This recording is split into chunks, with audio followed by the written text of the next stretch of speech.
વિનંતી કરું છું. કુમાર પ્રભાઈ. ધમ્મો મંગલમુકિઠમ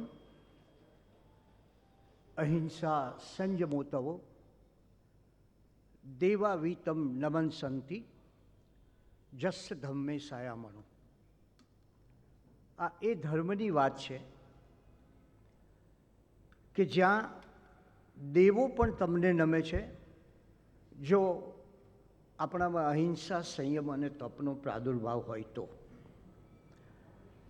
આવા એક અહિંસા તપ અને સંયમના પ્રાદુર્ભાવની આપણે વાત કરીએ ત્યારે આપણા હૃદયમાં સૌથી પહેલો એ ભાવ ઉભરાય છે કે આપણે જેની કથા કરીએ છીએ, જે કૃપાળુદેવના જીવન દર્શનની વાત કરીએ છીએ, જેમનું તત્વજ્ઞાન આપણે સૌએ આત્મસાત પોતાની શક્તિ અને પાત્રતા પ્રમાણે કર્યું છે, એ પરમ કૃપાળુ દેવના જીવનમાં કેટલું આપણને જોવા મળે છે. એમના જીવનમાં પહેલું આપણે જોયું ગઈકાલે એક દયાનો આવિર્ભાવ. બીજું આપણે જોયું ભવચક્રના આટાની ચિંતા કે આ ભવચક્રના આટામાંથી કઈ રીતે હું બહાર નીકળું તેની ચિંતા. ત્રીજું એમનું શાસ્ત્ર વાચન, અવિરત સ્વાધ્યાય, બહુ પ્રારંભિક જીવનની આ વાત છે. ચોથું એમનું જીવનમાં કર્તવ્ય નિભાવવાનું છે તે પ્રત્યે જાગૃતિ. કે પરમ કૃપાળુદેવે ઘણા વર્ષો પહેલાં કોઈને એમ કહ્યું કે ભાઈ તમે પૃથ્વી છે કે નહીં, પૃથ્વી ફરે છે કે નહીં, સૂર્યની આસપાસ ફરે છે કે નહીં. તમે જો આના ઉપરથી કેટલું આપણે ત્યાં કામ થયું છે અને યુદ્ધો થયા છે શાબ્દિક. મારું એમ કેવું છે પરમ કૃપાળુદેવનું એક સૂત્ર મેં મૂક્યું હોત કે આ લોકો કેવા છે કે જે અફળ શબ્દ વાપર્યો છે, આ અફળ વિવાદમાં ખૂંપેલા છે. એના કરતાં એમણે એ ચર્ચા કરવી જોઈએ આત્મા શું છે, જીવન શું છે, આત્મ ઉન્નતિ કઈ રીતે સાધી શકાય. મને આપણે કેવું છે કેટલું બધું રિલેવન્સ છે. એક બીજું સ્થળ મને યાદ આવે છે એટલે કહી દઉં કે પરમ કૃપાળુદેવ પાસે કોઈ આવતા, આપણે ત્યાં તમે જૈન છો એટલું કહો ત્યાંથી લોકો ધરાતા નથી, બહુ મુશ્કેલી છે. તરત તમે એમ કહો જૈન છો એટલે પૂછે શ્વેતાંબર કે દિગંબર. અરે પણ હજી જૈન તો સમજ પહેલાં, પછી ત્યાં જા તો પછીની વાત છે. શ્વેતાંબર કે દિગંબર, અને તરત જ તમે જો હું શ્વેતાંબર હોઉં ને તમે દિગંબર હો એટલે તરત માર કપાઈ જાય. અને હું દિગંબર હોઉં ને તમે શ્વેતાંબર હો તો કપાઈ જાય.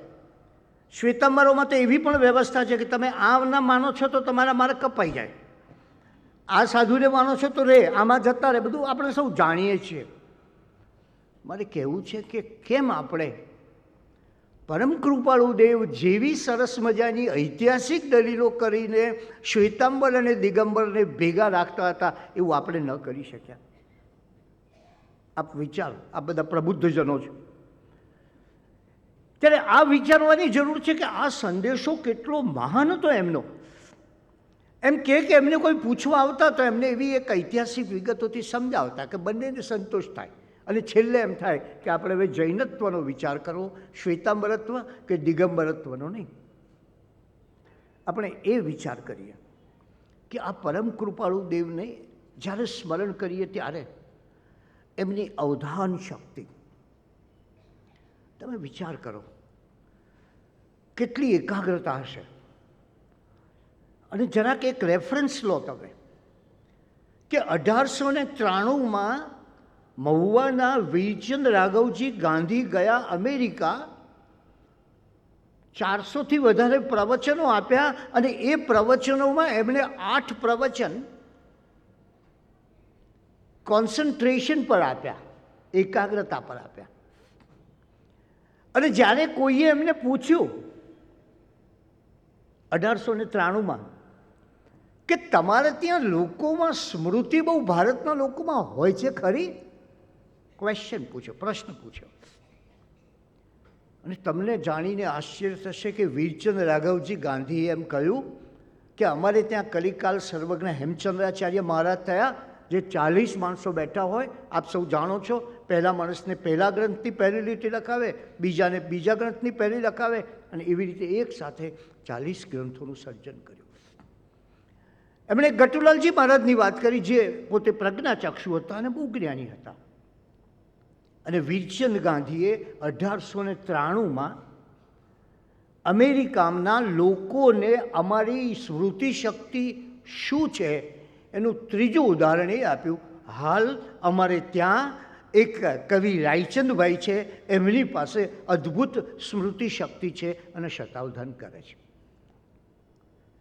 આ અમેરિકાના લોકોને કહ્યું, જે લોકો એમ માનતા હતા કે ભારત એ તો માત્ર કોબરાનો દેશ છે, મદારીઓનો દેશ છે અને રાજા મહારાજાનો દેશ છે. એમને પહેલીવાર બતાવ્યું કે ભારતમાં આવા સંતો છે.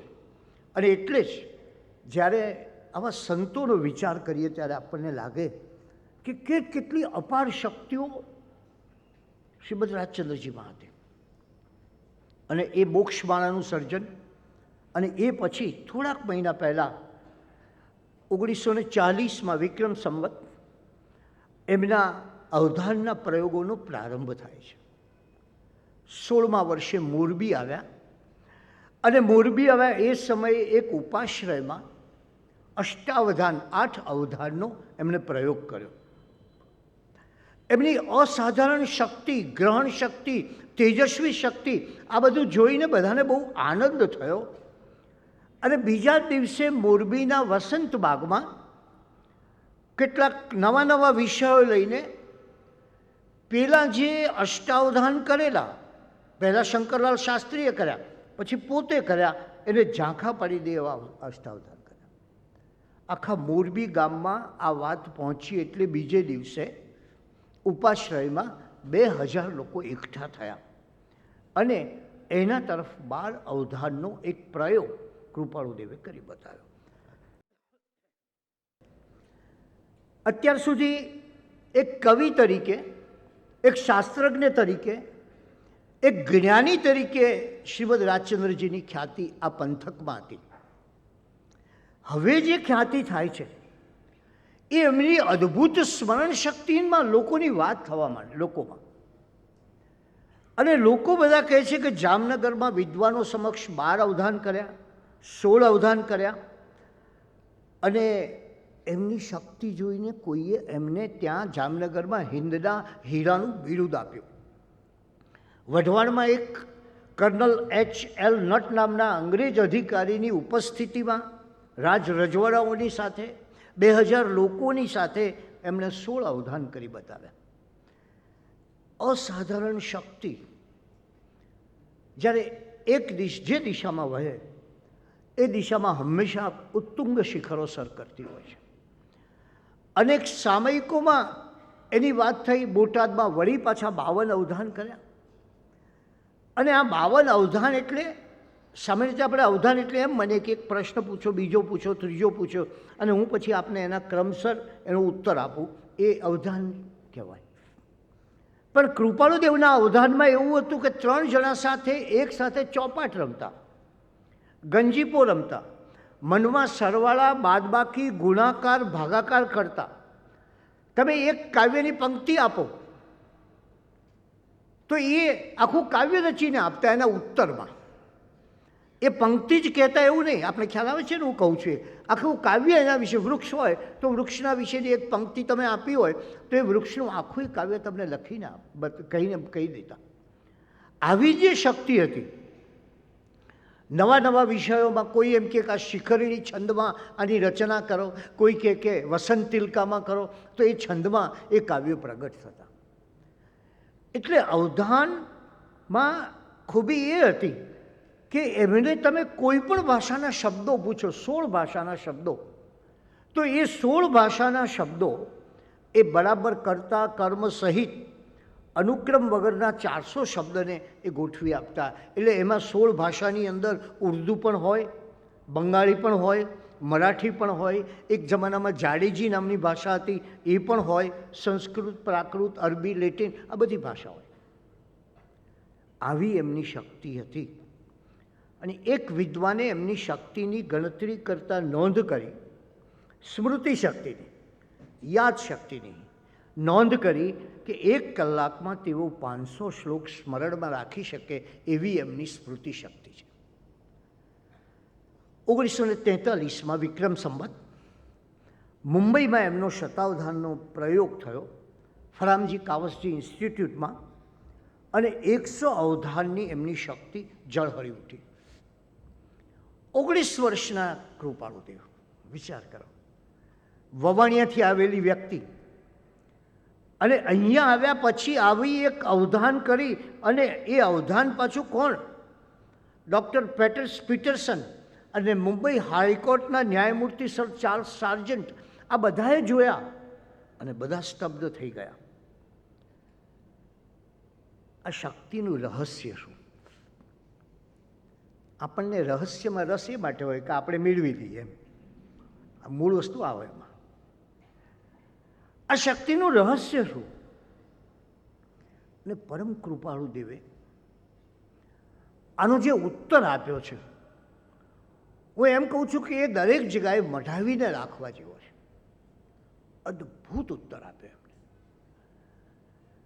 અત્યાર સુધી લોકો માનતા કે શતાવધાન એકાગ્રતાથી થાય, સ્મૃતિની ગોઠવણથી થાય, અમુક શબ્દો મનમાં યાદ રાખી લો એ રીતે ચિત્તને ડેવલપ કરીને થાય, આ બધું થાય, અત્યારે પણ થાય છે. પણ પરમ કૃપાળુ દેવે કહ્યું કે અંતઃકરણની શુદ્ધિ સિવાય આ થઈ શકે નહીં. ત્યારે અહીંયા તમે વિચાર કરો કે કેવો એક અદ્ભુત ઉત્તર છે. પણ એ ઉત્તરની સાથે બહુ મોટી વાત, અંતઃકરણની શુદ્ધિ અને અંતઃકરણની શક્તિ શું છે એનો પુરાવો શ્રીમદજીએ પૂરો પાડ્યો. તમારા અંતઃકરણમાં કઈ શક્તિ છે, આટલું યાદ રાખી શકો, આટલા અવધાન કરી શકો, એ કહ્યું. અને મજા એ છે કે આખા મુલ્કમાં એ મશહૂર થઈ ગયા કે આવી એક વ્યક્તિ, હિન્દના હીરા જેવું બિરુદ મળ્યું, ઇલકાબ મળેલો છે. અને આખા મુલ્કમાં એ એમ થયું કે વાહ, અદ્ભુત વ્યક્તિત્વ છે આ. અને એવી સમયે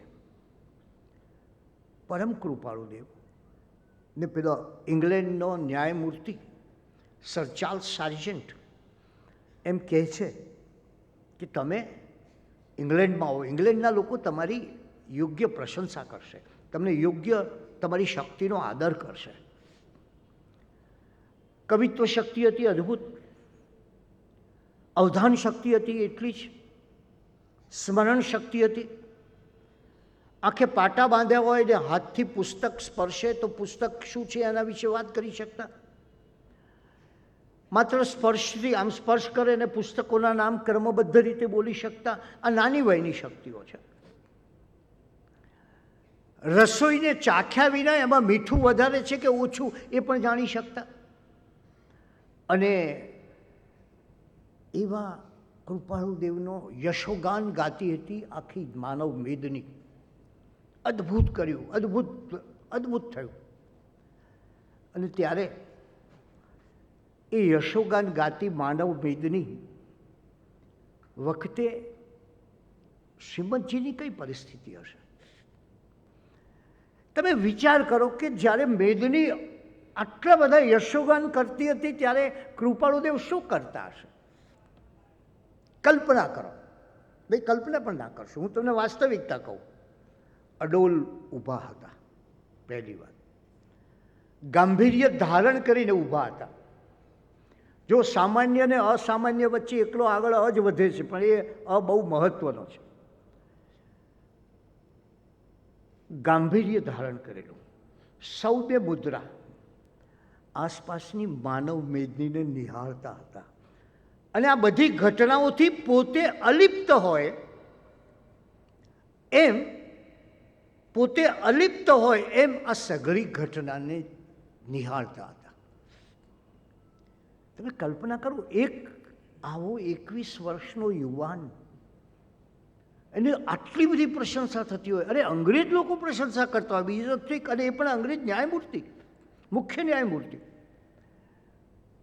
અને ત્યારે આપણી આજની સંસ્કૃતિનો વિચાર કરો. માણસની આમ તમે બે પ્રશંસા કરો એટલે એનું ડૂકું આગળ જતું રહે કે ક્યારે પેલો હાર ગળામાં આવે. અને આ સ્થિતિની કલ્પના કરો. આ સ્થિતિ છે અડોલ, ગંભીર, સૌમ્ય અને બધાથી વેગળા.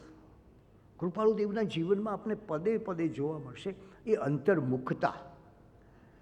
આ બહાર જે કંઈ ચાલતું હોય તે એની સાથે કોઈ નિસ્બત નહીં. ચાલે છે એ પેલા અંદરના જગતમાં જે ચાલે છે એ મહત્વનું છે. અને સર ચાર્લ્સ સાર્જન્ટે કહ્યું, અરે તમારા જેવી વ્યક્તિ, આવી શક્તિ, આવી અદ્ભુત વાત. અરે તમે તો તમને હું ઇંગ્લેન્ડ લઈ જાઉં અને કદરદાન અંગ્રેજ પ્રજા તમારી શક્તિને ખૂબ કદર કરશે, ખૂબ પીછાણશે અને તમને ખૂબ સન્માન આપશે. ત્યારે કૃપાળુદેવનો એક બહુ મહત્વનો પ્રશ્ન અહીંયા આવે છે. એ પ્રશ્ન એ છે, અલિપ્ત તો છે જ, આ બધા પ્રશંસાઓ કરે છે, ઢગલો થાય છે, એ બી બરાબર, પણ પોતે વિચાર કરે છે કે આ ઇંગ્લેન્ડ જવું, આવી પ્રસિદ્ધિ મેળવવી, આવી નામના થવી, આવું દેશાટન કરવું, એ ખરેખર મારા જીવનનું પ્રયોજન છે ખરું? પ્રયોજન તો કેટલાય યોજન દૂર નીકળી ગયું જો આમાં જાય તો. અને માટે માણસનો પહેલો પ્રશ્ન આ છે, એની જિંદગીનું પ્રયોજન શું છે? બહુ જાણીતી કથા છે બૌદ્ધ ધર્મમાં કે એક માણસને કોઈએ પૂછ્યું ભગવાનને કે લોકો આ મોક્ષનું કેમ કંઈ કરતા નથી? આ મોક્ષનું તો લોકોએ મોક્ષ માર્ગે જ જવું જોઈએ ને. એટલે ભગવાને કહ્યું જરા તપાસ કરીએ લોકોને અને પૂછાય તમારે શું મેળવવું છે? એટલે કોઈએ કહ્યું કે સારી સ્ત્રી મેળવવી છે, કોઈએ કહ્યું કે પૈસા મેળવવા છે. એક એવો ન નીકળ્યો કે જેને કહ્યું કે મોક્ષ પ્રાપ્તિની ઈચ્છાથી હું જીવું છું. તો એ પ્રયોજન છે. મનથી ચાલે, આપણું મન માગ્યા કરે, આ લાવ, આ લાવ, આ આપ, આમ કર, આમ કર. મનથી ચાલે એ ભિક્ષુક. ભિક્ષુક એટલે ભિખારી, યાચના કરનાર. તમે ભિખારી એ માટે છો કે તમારું મન તમને હંમેશા ભિખારી જ રાખશે. આજે મને આટલું મળ્યું એમ થાય કે હવે કાલે આટલું મેળવી લઉં. એટલું મળે એ પહેલાં વિચાર કરું, હવે આટલું મળી જાય તો કેવું સારું, હવે આટલું મળી જાય તો કેવું સારું. એટલે જે માણસ મનથી ચાલે છે ને એ ભિક્ષુક છે, અને જે મનને જીતે છે ને એ મુમુક્ષુ છે. આ ભિક્ષુક ને મુમુક્ષુ વચ્ચેનો ભેદ આટલો જ, એને મનને જીત્યું છે.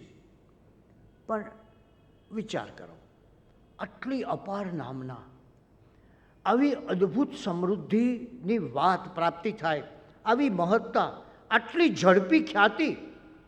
આટલા વખતમાં તો કેટલી ખ્યાતિ મળી છે સૌરાષ્ટ્રમાં. અહીંયા મને આપને એ કહેવું છે કે જીવનમાં માણસને માપવો હોય ને તો એની જે ઉત્તમમાં ઉત્તમ સિદ્ધિની ક્ષણ હોય ને ત્યારે માપજો. જ્યારે એકદમ હાઈએસ્ટ શિખર ઉપર પહોંચી ગયો હોય અને ત્યારે એ કેવું વર્તન કરે છે એ જોજો. મહાત્મા ગાંધીજી આપણે સૌ જાણીએ છીએ કે જેમને કારણે દેશને આઝાદી મળી. પણ દિલ્હીમાં આઝાદીની ઉજવણી થઈ ત્યારે મહાત્મા ગાંધીજી ક્યાં હતા? ઉજવણીમાં સૌથી આગળ પાછળ વલ્લભભાઈ નહેરુ એવું હતું? ના. એટલે ઉજવણીમાં કોઈ ઊંચી જગાએ બેસીને ચાલ્યા હતા? ના.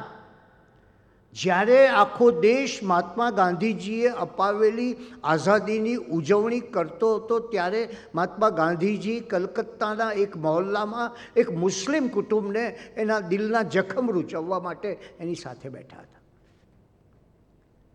આ મહાનતાની પારાશીશી છે. કાવીઠામાં શ્રીમદ રાજચંદ્રજી જ્યારે ગામની બહાર ફરવા નીકળતા, એની સાથે બધા મુમુક્ષુઓ હોય, ત્યારે હંમેશા નીચી દ્રષ્ટિએ ચાલતા. અને એ કાવીઠામાં સેજ ગામની બહાર નીકળ્યા હશે, ત્યાં એક સ્ત્રી ઘાસનો ભારો લઈને આવતી હોય છે. કાવિથાની એ સ્ત્રી એને એની પોતાની ઓરિજિનલ બોલીમાં એમ કહ્યું કે આ બધા વાણિયા ભેગા થઈને શું શોધવા જાય છે? આ બધું રોજ કંઈક બહાર નીકળે છે, રોજ આ જંગલ બાજુ જાય છે, રોજ આ વાણિયા બધું શું શોધે છે? શ્રીમદ રાજચંદ્રજી આ સાંભળ્યું અને સાંભળ્યા પછી એમણે કહ્યું, કૃપાળુદેવનો અદ્ભુત જવાબ છે, અમે આ શું શોધવા જાઓ છો? એમ પેલી બાઈ જતા માથામાં ભારો હોય અને ગામડામાં તો કેમ કે આ બધા શું વાણિયા નીકળ્યા શોધવા માટે? ત્યારે કે અમે અમારી શોધ કરીએ છીએ, અમે અમારી શોધ કરીએ છીએ. વિચાર કરો, કેટલી આત્મનિષ્ઠા હશે, કેટલું ભીતર પર દ્રષ્ટિપાત હશે કે આ સ્ત્રીને ઉત્તરમાં એમ કહ્યું કે અમે બીજું કંઈ નથી કરતા, હવે તો અમારી શોધ માટે કરીએ છીએ. અને આ સમયે જ્યોતિષીઓ પણ ઉપસ્થિત હતા. મુંબઈના અગ્રગણ્ય જ્યોતિષીઓ ઉપસ્થિત હતા. એમને પણ બહુ કુતૂહલ થયું કે આ કેવી રીતે આ બધું થતું હશે. સ્વયં કૃપાળુદેવ પણ જ્યોતિષના ઊંડા અભ્યાસે સંસ્કૃત અને માગધી જેવી ભાષાઓનો અભ્યાસ નહોતો કર્યો. આ બહુ યુનિક વાત છે. આ સંતોની ખૂબી એ છે કે આપણે કંઈક આખી ભાષાના બધા વર્ગો ભરીએ, ક્લાસીસ. એમને ક્યાંથી ભાષા આવી જતી હશે ખબર નથી. બુદ્ધિસાગરજી મારા 6 ચોપડી ભણ્યા હતા અને એમને સંસ્કૃતમાં, પ્રાકૃતમાં, ગુજરાતીમાં 130 ગ્રંથો લખ્યા. આ કોઈ સરસ્વતીની કૃપા, બેઝિકલી એવી એક કૃપા કે એમણે કોઈ આ ભાષાઓનો અભ્યાસ નહોતો કર્યો, પણ એ માગધી ભાષામાં લખાયેલા જ્યોતિષના ગ્રંથો, એ સંસ્કૃત ભાષામાં લખાયેલા જ્યોતિષના ગ્રંથો, એ બધાનું અવગાહન, એ બધાને વાંચ્યું. ભદ્રબાહુ સંહિતા જ્યોતિષનો એક બહુ મોટો ગ્રંથ છે, એને પણ વાંચ્યું. અંદરની શક્તિ એવી કે જે બોલે તે થાય, ભાવિનું દર્શન પણ થાય. આ તો બધી સાહજિક શક્તિઓ હતી. એમાં આ પરમાર્થ, એક આ નવી શક્તિ આવી. જ્યોતિષનું અદ્ભુત જ્ઞાન પહેલેથી હતું. પહેલાં એ ભવિષ્ય કરી દેતા, પછી આ જ્યોતિષનું જ્ઞાન મેળવ્યું. એ જ્યોતિષનું જ્ઞાન મેળવ્યા પછી એમની પાસે, આપ સૌ જાણો છો, સ્વાર્થી લોકો અને ભૌતિક લાભ મેળવનારા લોકો આવવા માંડ્યા. જ્યોતિષ એક દુકાન છે, હું ઘણી વાર કહેતો હોઉં છું. આ બધા લોકો આવવા માંડ્યા અને એમને જોયું કે આ તો બધું ખોટું થાય છે. કેટલી જાગૃતિ હશે! એક ક્ષણે નક્કી કરી નાખ્યું કે મારી પાસે આ જ્ઞાન હોય અને આ લોકોને જો આ પ્રવૃત્તિમાં જવું તો મારી અધ્યાત્મ માર્ગની અધોગતિ થઈ જાય. કેવી ચેતના જાગૃત હશે એની કલ્પના કરો તમે. અને જિંદગીનું ગણિત જ એવું છે કે જો તમે એક દાખલો ખોટો કરો એટલે આખા સરવાળા બધા ખોટા જ આવતા જાય. ત્યારે એમને તરત જ સાવધ થઈ ગયા પોતે અને કહ્યું કે નહીં, આ જ્યોતિષ પણ મારા અધ્યાત્મ માર્ગમાં અવરોધરૂપ છે, પરમાર્થ માર્ગમાં અવરોધરૂપ છે, એ ન ચાલે. અને એટલે જ 1947 વિક્રમ સંવત પછી એમણે જ્યોતિષ જોવાનું બંધ કરી દીધું. કોઈ પણ વ્યક્તિ એમને ભવિષ્ય પૂછવા આવતી. આ બહુ જ સારી વાત છે આમ તો જ્યોતિષે. દરેક માણસને પોતાના ભવિષ્યની બહુ ચિંતા હોય. ગરડો થશે ત્યારે શું થશે, છોકરાઓ વગેરે વગેરે. સત્તા, એમાં સૌથી વધારે જેને રાજકારણમાં હોય ધીરે, એને તો સૌથી વધારે ચિંતા હોય કે આપણું શું થશે, કોઈ લઈ નહીં જાય ને. મળ્યા એક તો મેળવવાની ચિંતા, અને મળ્યા પછી કોઈ પડાવી જાય નહીં એની ચિંતા. ત્યારે એ જ્યોતિષ એ એક અર્થમાં માણસને નિર્બળ કરતું શાસ્ત્ર છે. આપણને પરમાત્માએ એક જ સિદ્ધાંત આપ્યો છે મહાવીર સ્વામી, કે તું જ તારો ભાગ્ય વિધાતા છે. કર્મનો વિચાર કર અને તારા ભાગ્યનું ઘડતર કર. અને એટલે જ તુલસીદાસે બહુ સરસ કહ્યું છે કે કર્મ પ્રધાન વિશ્વ કરી રાખા. આ આખું વિશ્વ છે શેના ઉપર ચાલે છે? કર્મ ઉપર ચાલે છે. કર્મ પ્રધાન વિશ્વ કરી રાખા, જો જસ કરત, જે જેવું કરે છે સો તસ ફલું ચાકા, એને એ પ્રકારનું ફળ ચાખવા મળે છે. અને ત્યારે એક બાજુ શતાવધાન બંધ કર્યા, બીજી બાજુ જ્યોતિષ જોવાનું બંધ કર્યું. અને એક બહુ સરસ વાક્ય છે કે જગતને આકર્ષનારા આ બાહ્ય પ્રદર્શનો, આ બધા લોકો આકર્ષાય, આ શક્તિ હોય માણસ પાસે તો કેટલા આકર્ષાય. એ બાહ્ય પ્રદર્શનો સર્પ કાંચળી ઉતારે એવી સાહજિકતાથી છોડી દીધા અને જગતની દ્રષ્ટિથી તદ્દન અદ્રશ્ય અને અલોપ થઈ ગયા. આ મારું પ્રયોજન છે. અને આમ સંસારમાં હોવા છતાં સંસારની કામનાઓથી જિંદગીમાં માણસ ક્યાં તો કામનાઓનો ગુલામ બને તો એ માણસ હંમેશ ગુલામ રહે છે. પોતાની કામનાઓ ઉપર વિજય મેળવે એ હંમેશ વિજય મેળવે છે.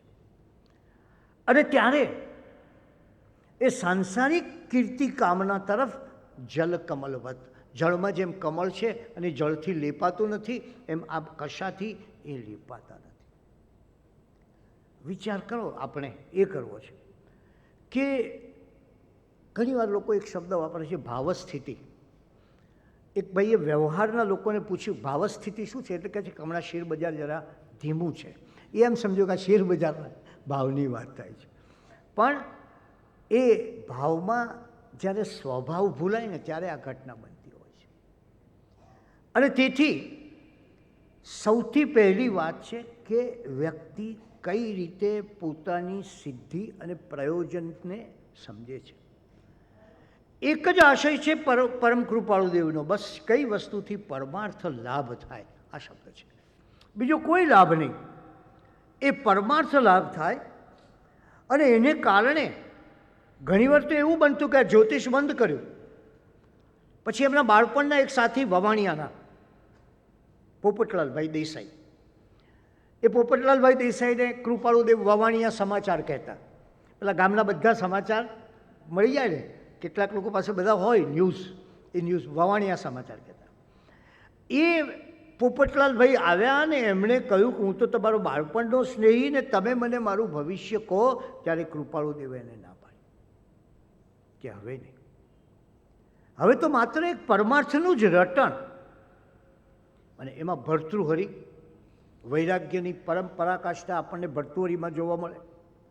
એ ભર્તૃહરિ શતક અને એ ભર્તૃહરિના વાક્યો એમના હૃદયમાં અને એમના ચિત્તમાં ગૂંજવા લાગ્યા કે ભોગમાં રોગનો ભય છે, કુળને પડવાનો ભય છે, લક્ષ્મીમાં રાજાનો ભય છે, માનમાં દીનતાનો ભય છે, તથા બળમાં શત્રુનો ભય છે, રૂપથી સ્ત્રીને ભય છે, શાસ્ત્રમાં વાદનો ભય છે, ગુણમાં ખલનો ભય છે અને કાયા પર કાળનો ભય છે.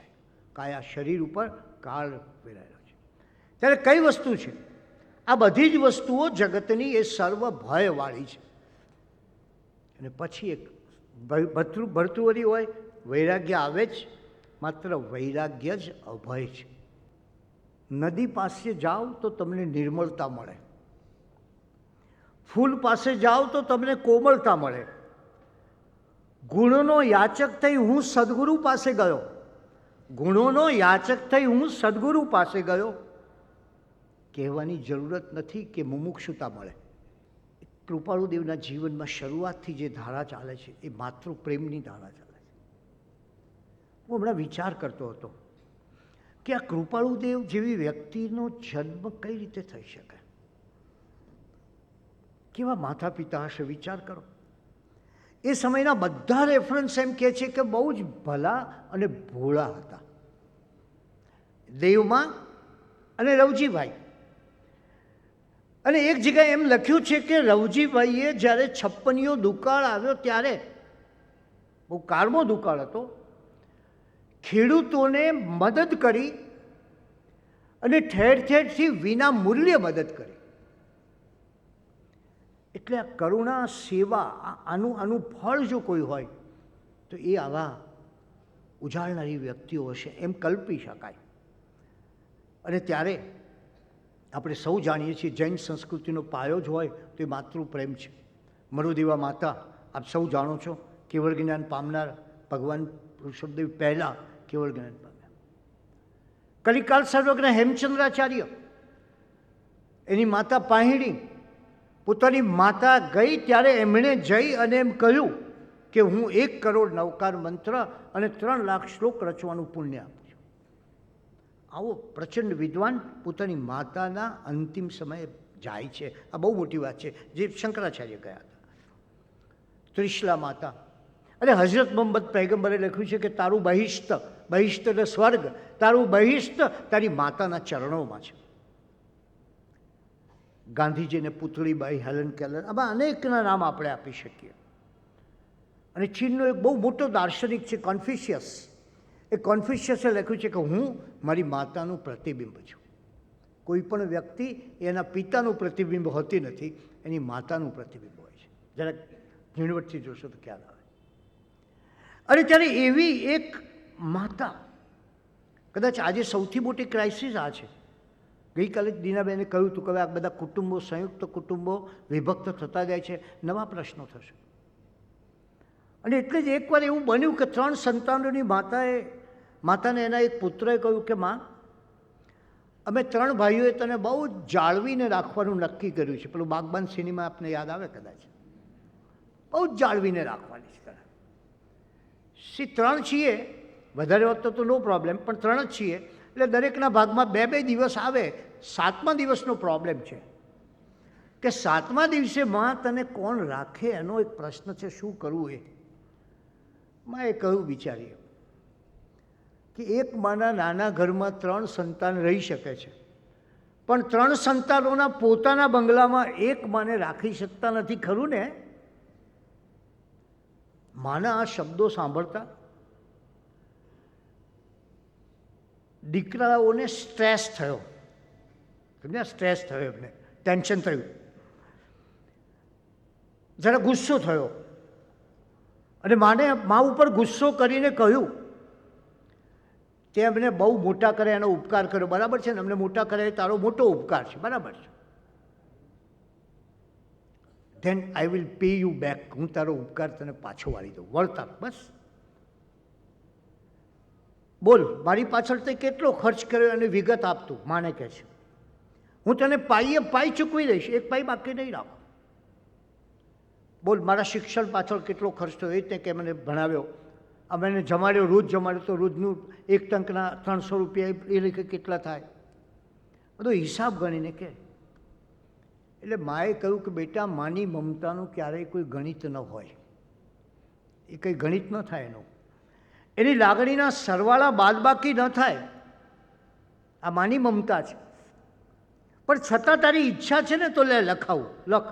હવે ક્યાંથી શરૂ કરું? એટલે કે ક્યાંથી શું, મારા જન્મથી જ શરૂ કરે એટલે બધું પૂરેપૂરું લખાઈ જાય ને પૂરું થઈ જાય. મારા જન્મથી માંડીને અત્યાર સુધી બધું લખાવી દે એટલે વાત પૂરી થાય ને છૂટીએ. માં કહે છે બેટા, હું પ્રેગ્નન્ટ હતી ને ત્યારે ખૂબ જાળવીને જીવતી, હરવા ફરવામાં પગલે પગલે ધ્યાન રાખતી, ખાવાનું સાવ સાદું ખાતી. બોલ, પ્રેગ્નન્ટ હતી ત્યારે. બોલ, આ હેલ્થ કેરના કેટલા પૈસા લખો? આ તારી હેલ્થની મેં કેર કરી એના કેટલા પૈસા લખો? માએ કહ્યું હજી સાંભળ, તને પહેલા દિવસે છાતીએ વળગાડીને દૂધ પાયું, તને ખોળામાં લઈને હર્ષના આંસુ આવ્યા. બોલ, એ દૂધની પ્રાઇસ કેટલી માંડીશું આપણે? એ હરખના આંસુથી મારો દેહ પ્રફુલ્લિત હતો. એ આંસુની ધારાને તું તારા કેલ્ક્યુલેટર ઉપર ગણી શકીશ? માના એક આંસુની કિંમત બેટા કેટલી હોય છે જરા કહીશ? તને એકવાર ટાઇફોઇડ થયો, રાતોની રાત તારી પાસે જાગતી હું બેસી રહી, આ હાથથી પોતા મૂકતી અને હૃદયથી ભગવાનને પ્રાર્થના કરતી કે હે ઈશ્વર, મારા દીકરાને તું જલ્દી સાજો કરજે. રાતોની રાત એમ ગાળતી હતી. બોલ, એ ઉજાગરાની કિંમત કેટલી લખું? એ ઈશ્વરને કરેલી આજીજીના કેટલા આંકડા માંડું? દીકરો સહી ન શક્યો. માને કહ્યું, માં બસ રહેવા દે બેટા, હજી બાકી છે. મેં તારી લાત ખાધી, તે ગુસ્સો કર્યો, એ સહન કર્યો, તોય શાંત રહી. તારી પળે પળ સુખી થાય એને માટે મેં મારી આખી જિંદગી અર્પી દીધી. તારા આનંદને માટે દુઃખના ડુંગરા વિસારે પાડ્યા. તારી ફરિયાદ સામે સજા કરવા તને ઊભા થયેલા તારા પિતાને, એનો ક્રોધ સહન કર્યો પિતાનો, અને તને નિર્દોષ ઠેરવવા પ્રયત્ન કર્યો. બેટા, મેં જમી લીધું છે એમ કહી હું ભૂખી રહી, અને તને ભરપેટ જમાડી ને હું આનંદ પામી. એ ભૂખ્યા રહેવાની કિંમત તારા કમ્પ્યુટર ઉપર ગણીને મને કહે. પુત્રનો રોષ ઓગળી ગયો. માતાના ખભે માથું નાખીને ધ્રુસકે રડવા લાગ્યો. એ બોલ્યો, માં મને માફ કર, મારાથી ગુસ્સામાં બોલાઈ ગયું. માં મારી ભૂલ બદલ મારા ગાલ પર જોરથી તમાચો માર. અને માનો વાલ સોયો હાથ દીકરાના ગાલ ઉપર એના ગાલને પંપાડવા લાગ્યો. આ માં છે. અને એવી માની જ્યારે વાત કલ્પના કરો તમે, ત્યારે તમને પરમ કૃપાળુ દેવના દેવમાનું સ્મરણ થાય કે કેવા હતા એ દેવમાં, અને કેવા હશે પરમ કૃપાળુ દેવ. પરમ કૃપાળુ દેવની વાણી અદ્ભુત, સામાન્ય જનને સમજવી મુશ્કેલ. વારંવાર એમની માને કે માં તમે મોક્ષે આવશો. હવે માં કે આ મોક્ષ શું? તમે જુઓ કેવો એક જ્ઞાની અને એક માનો સંવાદ છે. માં તમે મોક્ષે આવશો? ત્યારે માં પૂછે કે પણ આ મોક્ષ કેવો હોય? તો કે ત્યારે કૃપાળુદેવ કે એ મોક્ષ બતાવનારો હું છું, ચાલ. અને એ રીતે માતાની સતત ચિંતા કરે. ગઈકાલે આપણે કહ્યું હતું કે પોતે ઘોડાગાડીમાં બેસે તો ચાબુક મારવાની ના પાડતા, એ તો બરાબર છે, પણ ઘોડાગાડીવાળાને એમ કહેતા કે તારે ઘોડાને જલ્દી હાંક, ચલ ચલ એમ કરીને જે અવાજ કરે એ પણ નહીં કરવાનો. વિચાર કરો, એક પ્રાણી માટેની કેટલી ચિંતા. અને ત્યારે દેવમાં ફળિયાના ખાટલા ઉપર બેઠા છે અને માને કહે છે કૃપાળુદેવ કે માં મારે તારી રજા જોઈએ છે, મારે વનમાં જવું છે, વનવાસ સેવો છે. વનવાસ શબ્દ વાપરે છે, મારે વનવાસમાં જવું છે. ના દીકરા, તું તો મારી આંખનું રતન છે ને મારા કુળનો દીવો છે. સાધુ થવાની તને કેમ અમે રજા આપીએ? મારો જીવ નહીં ચાલે. આમ બોલતા બોલતા ભલા ભોળા દેવમાની આંખમાંથી અશ્રુબિંદુઓ ટપકવા લાગ્યા. શ્રીમદે કહ્યું, માં જીવતો જોગી હશે તો કોઈ દિવસ એનું મોં જોવા મળશે, તારે બારણે આવશે, તારા ખબર પૂછશે જોગી. ત્યારે માતા કશું સાંભળતી નહોતી, એ તો આંખમાંથી ચોધાર આંસુ. અને ત્યારે કૃપાળુદેવે શું જવાબ આપ્યો? આ બહુ સરસ જવાબ છે. માં, તમને જેમ ઠીક લાગે એમ કરીશ, હવે આવું દુઃખ ન લગાડતી. ઠીક એટલે ગમે. આ કૃપાળુદેવમાં ઠીક શબ્દ જોજો તમે, બહુ સરસ છે, અનેક જગ્યાએ વપરાયો છે. એમને અંતિમ પણ કહ્યું છે, મનસુખ માને ઠીક રાખજે. ઠીક એટલે બરાબર જાળવજે. અહીંયા એ કહે છે કે તમને જેમ ઠીક લાગે એમ જ કરીશ. અને ખુદ દેવમાં એ નોંધ્યું છે, ખુદ દેવમાં એ નોંધ્યું છે કે શ્રીમદ રાજચંદ્ર બાળ અવસ્થામાં કે પછી ક્યારેય એમની આજ્ઞા શબ્દ એમને લખ્યો છે, એમને કહ્યો છે, એમની આજ્ઞાને ઉથાપતા નહીં, ઉલ્લંઘન કરતા નહીં, એવો શબ્દ છે, ઉલ્લંઘતા નહીં. ત્યારે માતા તરફનો આ પ્રેમ તમે જુઓ કે માં તને ઠીક લાગે એમ કરવાનું, અને હવે આવું દુઃખ ન લગાડીશ. અને ભગવાન મહાવીર વર્ધમાન માની કુખમાં વિચાર કરે છે કે આ માં મારા માટે કેટલું સહન કરે છે.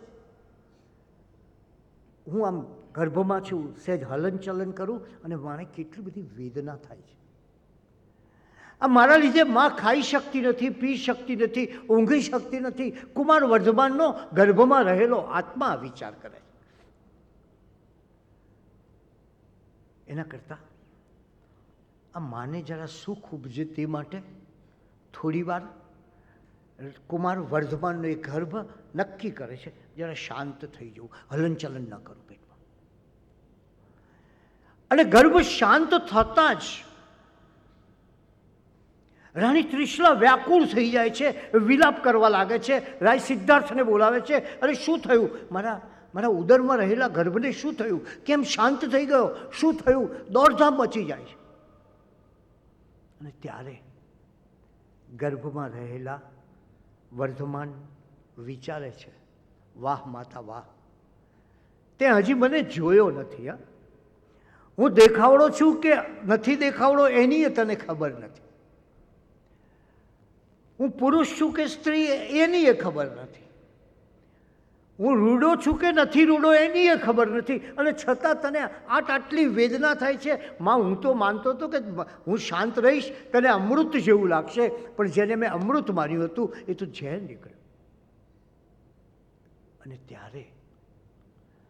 ત્યારે ત્રિશલા માતાના ગર્ભમાં રહેલા કુમાર વર્ધમાન વિચારે છે કે માને દુઃખ થાય એવું હું નહીં કરું. માં જીવિત હશે ત્યાં સુધી હું પ્રવજ્યા એટલે દીક્ષા નહીં લઉં. જરા આ બેને પેરેલલ મૂકી અને જોવાનો કોઈક વાર પ્રયાસ કરશો, બહુ જાણવા મળશે. અને એ ઠીક શબ્દ મેં તમને કહ્યું, માને ઠીક રાખજે. પોતાની અંતિમ સમયે પણ પરમ કૃપાળુદેવે માની વાત કરી છે. અને એ પછી એમના જીવનમાં અનેક પરિવર્તનો આવે છે.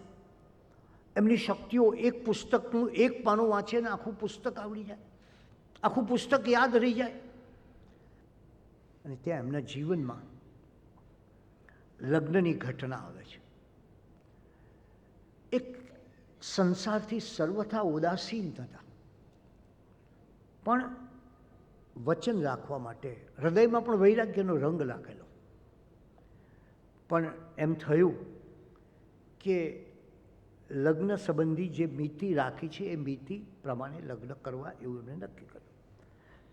સ્વજનોની લાગણી, કુટુંબીજનોની લાગણીનો આદર કરીને એમને આ સ્વીકાર કર્યો. હૃદયમાં તો પેલા નિગ્રંથ માર્ગ તરફની યાત્રા સતત ચાલતી હતી. અને 21 વર્ષની વયે આ લગ્ન સમયે એ કેવી અમોહ બુદ્ધિ અને વિવેક દ્રષ્ટિ ધરાવે છે એ વવાણિયામાં 1946માં વિક્રમ સંવત લખે છે. રાત્રિ અને દિવસ એક પરમાર્થ વિષયનું જ મનન રહે છે. રાત્રિ અને દિવસ કન્ટિન્યુઅસ. આહાર પણ એ જ છે, નિદ્રા પણ એ જ છે, શયન પણ એ જ છે, સ્વપ્ન પણ એ જ છે, ભય પણ એ જ છે, અને ભોગ પણ એ જ છે, પરિગ્રહ પણ એ જ છે, ચલન પણ એ જ છે, આસન પણ એ જ છે. અધિક શું કહેવું? આમ સતત જ્યારે પોતે પરમાર્થ વિષયનું મનન કરતા હતા ત્યારે એમને કુટુંબમાં જેમ અર્થોપાર્જનની પ્રવૃત્તિ કરવી પડી એવી રીતે જ આ બીજી પ્રવૃત્તિમાં જવું પડ્યું. અને 1944 વિક્રમ સંવતના પોષ મહિનામાં તેઓ વવાણિયા ગયા. અને આપણે જાણીએ છીએ કે પોપટભાઈ ઝવેરીના સુપુત્રી ઝબકબાઈ સાથે એ મહાસુદ બારસે લગ્ન ગ્રંથિથી જોડાયા. આવી પરિસ્થિતિની વેદના અને વ્યથા એટલી બધી હતી કે પોતાને જગતના સૌથી વધુ દુખિયા માનતા હતા. ક્યારેક કોઈક વ્યક્તિ આ વિચાર કરવા જેવો છે કે કૃપાળુદેવના જીવનમાં કેવા કેવા સંઘર્ષો આવ્યા છે. હૃદયની ગતિ એક અને ચરણના ચાલવા જુદા.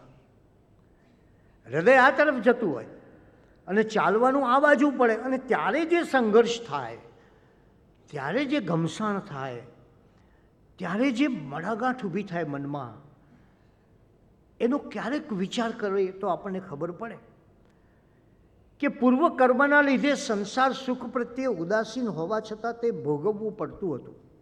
આવી પરિસ્થિતિ તેમના હૃદયમાં તુમુલ ઘર્ષણ જગાવતી હતી.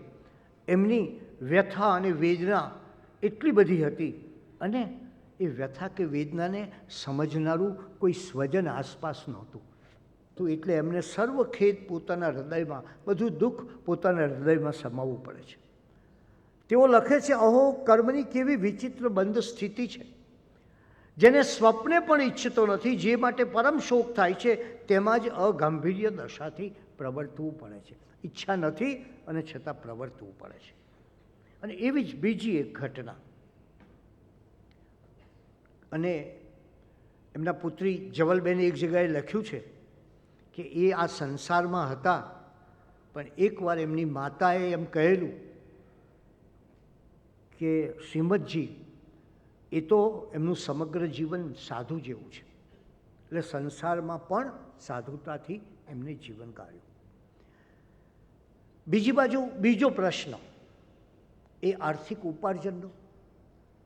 એના વગર તો ચાલે કઈ રીતે? વાવણિયા ગામમાં કોઈ આવક નહીં જાજી, કુટુંબ મોટું, વેપારની કોઈ તક નહીં. અને એટલે એમણે વિચાર કર્યો કે હવે મારે મુંબઈ જવું. વિચાર કરો, જેનું મનનું આકાશ એ ક્યાંક બીજે ઉડતું હોય, બહુ જુદી જગાએ હોય, અને એને જીવનમાં અહીંયા ચાલવું પડતું હોય. આ સંઘર્ષ કેવો ભયાનક હશે એની તમારે થોડી કલ્પના કરવી પડે કે તમારું ચિંતન મોક્ષ ઉપર ચાલતું હોય અને અહીંયા બધા માયાના વ્યવહારો થતા હોય. તમારું ચિંતન આત્મશક્તિ ઉપર ચાલતું હોય અને અહીંયા તમારા દ્રવ્યના ઉપાર્જનની વાતો ચાલતી હોય. આ જે કોન્ફ્લિક્ટ છે ને, આ જે સંઘર્ષ છે ને, એ એટલો બધો વિકટ છે. દરેક સાધકના જીવનમાં એક યા બીજા પ્રકારે આવો સંઘર્ષ આવતો હોય છે. પણ આ તો પ્રચંડ તીવ્ર સંઘર્ષ છે કે જ્યાં એક બે સાવ જુદી વસ્તુઓ એ છે. એમ કહે છે કે વવાણિયામાં એમના ઘરમાં એક ગાદી હતી ને એક આવું ઢાળિયું હતું. હવે ઢાળિયું એટલે શું પાછું એ મારે તમને કહેવું પડે ને, એટલે મેં આ ઢાળિયું જ રાખ્યું છે. આ ઢાળિયું આવું ડેસ્ક જેવું, અને ત્યાં એ બેસીને લખતા, લોકો સામે આવતા તો બેસતા, મુમુક્ષુ ભાઈઓ પ્રશ્ન કરતા, એને જવાબ આપતા. બહુ મોટી વાત આ છે કે સંસારની બાબતના પ્રશ્નોનો જવાબ આપવામાં સહેજ પણ રસ નહોતો પડતો. પારમાર્થિક કોઈ પરમાર્થને લગતી બાબત હોય તત્કાળ સરસ જવાબ મળતો. એમના જે મનમાં ચાલતી વૃત્તિ હતી, મનમાં ચાલતો જે ભાવ હતો ને, એ સતત પ્રગટ થતો હતો. અને બેઠકના ખંડમાં, ખંડ ઘણો લાંબો હતો, એટલે બેઠકના ખંડમાં સમય મળે એ આંટા મારતા. કેટલી જગ્યાએ ફરતા હોય એવા ઉલ્લેખો આપણને મળે છે. અને એ આંટા મારતી વખતે એ જે ગંભીર રીતે ગાથાઓ બોલતા, ગાથા, આનંદગંજી મહારાજના પદો બોલતા. અને એક પદ એમને બહુ પ્રિય હતું, ગચ્છના ભેદ બહુ નયન નિહાળતા, તત્વની વાત કરતા ન લાજે, ઉદર ભરણાદી નિજ કાજ કરતા થકા, મોહ નડિયા કરી કાલ રાજે. આ આનંદગંજીનું ગચ્છના ભેદ વિશેનું એક પદ, કે આ કેવો ભયાનક સમય છે કે જ્યાં લોકો ગચ્છના જુદા જુદા ભેદ કરે છે, અને આ કેવો કળિયુગ છે, અને એની અંદર તત્વ તો છે જ નહીં, ક્યાંય બીજી બધી વાત થાય છે પણ તત્વની વાત થતી નથી. અને ત્યારે એ કૃપાળુદેવ ને તત્વ ઉપર દ્રષ્ટિ હતી, જગતની દ્રષ્ટિ પ્રશંસા ઉપર હતી. જગત એમની પ્રશંસા કરવામાં ડૂબેલું, અને એમને સહેજે પ્રશંસા પસંદ નહીં. વસો ગામની અંદર એકવાર એમણે બોધ આપ્યો. વસો આપ જાણો છો, ઉત્તર ગુજરાતમાં છે, પાટીદારોની વસ્તી છે. પાટીદાર ભાઈઓ બહુ પ્રસન્ન થઈ ગયા એમનો બોધ સાંભળીને. એટલે પ્રસન્ન થાય એટલે શું થાય? આપણે ત્યાં પ્રસન્નતા પ્રસાદ સાથે જોડાયેલી હોય છે. એટલે પેલા પૂછે છે કંઈક ભોજન લેશો, આવીને આપ લેશો, અથવા કંઈ ફળાહાર લેતા હોય તો ફળાહાર લેતા આવીએ. એટલે કૃપાળુદેવે ના પાડી કે ના ના, એવું અમારે કંઈ જોઈતું નથી. બધા એ જઈને વસોના એક મુમુક્ષુ ભાઈ જેઠાલાલ ભાવસારને પૂછ્યું કે આ તમે બધા ભેગા થઈને અમને નમસ્કાર કેમ કરો છો, અમને પ્રણામ કેમ કરો છો? ત્યારે એમને બહુ પ્રશંસા કરી કરે આ તો બહુ જ એક અદ્ભુત દશામાં રહેનાર પુરુષ છે, જેને 16મા વર્ષે મોક્ષમાળા નામનું એક અદ્ભુત પુસ્તકનું સર્જન કર્યું છે, જેને લોકોને મોક્ષનો રસ્તો બતાવે છે. હવે તમે જુઓ, જેને ગામના જ રસ્તાની ખબર હોય, મોક્ષની કોઈ ખબર ના હોય, એવા લોકો આ સાંભળે એટલે કેટલા બધા સ્તબ્ધ થઈ જાય. ઓહો, શું વાત છે, એ તો કેવા બુદ્ધિવંત છે, એમની પ્રશંસા કરે છે. અને લોકો વિચાર કરતા હોય છે, ત્યારે લોકો હજી વિચાર કરતા હોય છે કે ઓહો, આવી વ્યક્તિ છે, આવા બુદ્ધિવંત છે, આવા જ્ઞાની છે, આવા મોક્ષ માર્ગ પથદર્શક છે. એવામાં એ જ સમયે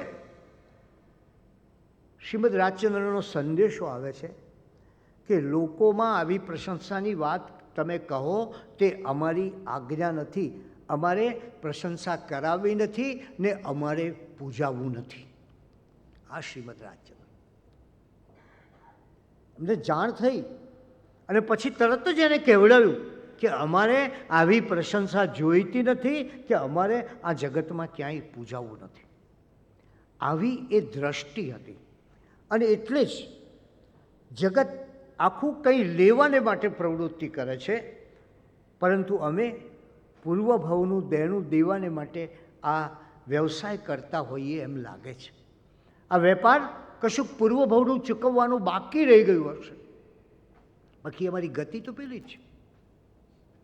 અને એ રીતે સંપૂર્ણ અનાસક્તિથી એ આ સંસારમાં રહે છે. એમની નિર્લેપતા અને સત્યનિષ્ઠા, અવિરત જાગૃતિ.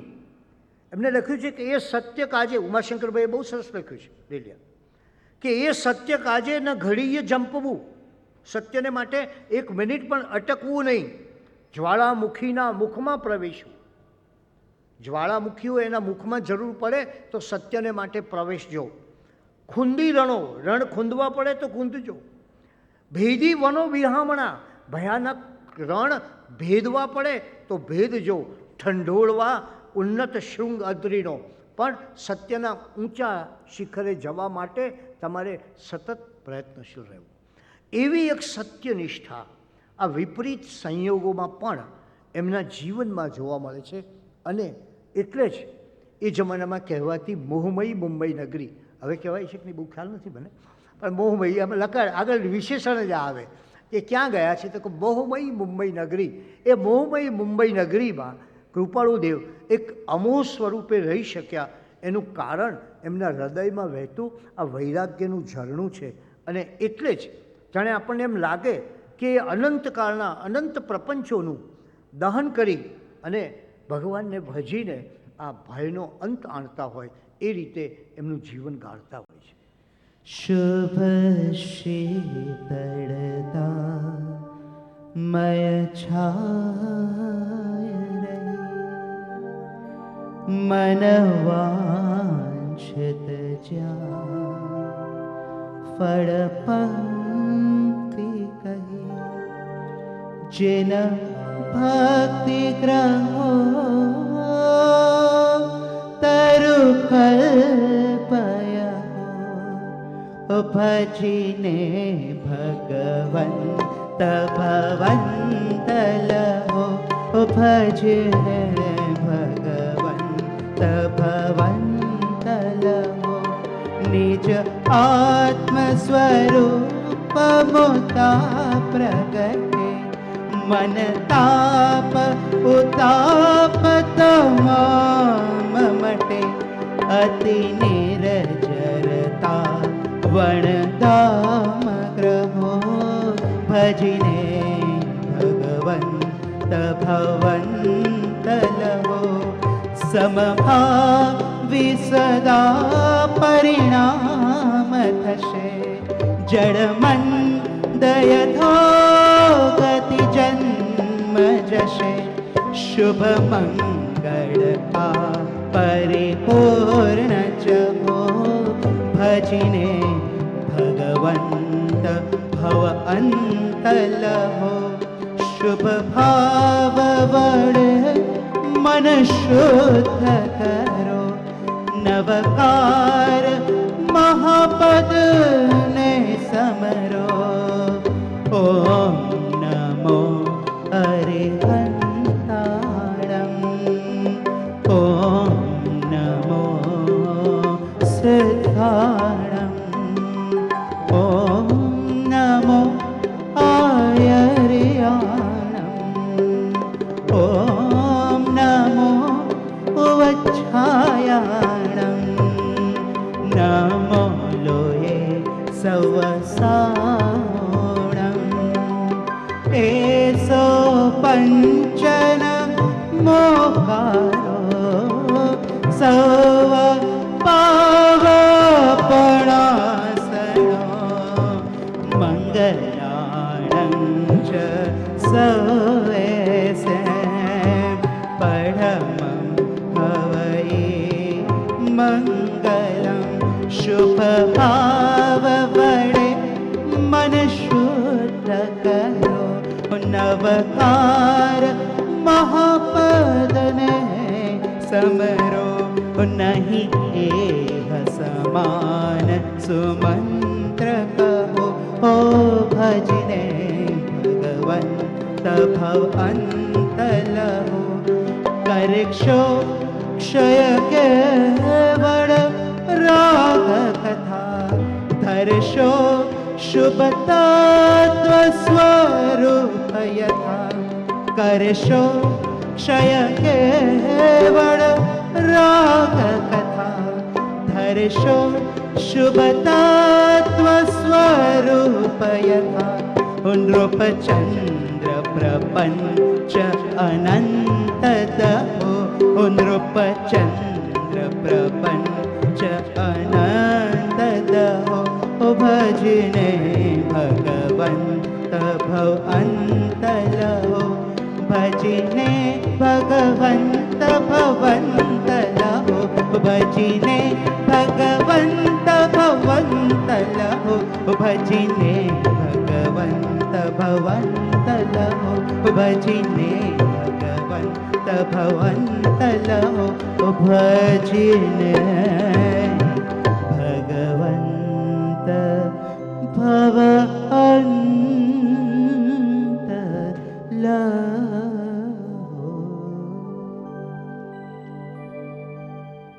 મોહમય મુંબઈ નગરીમાં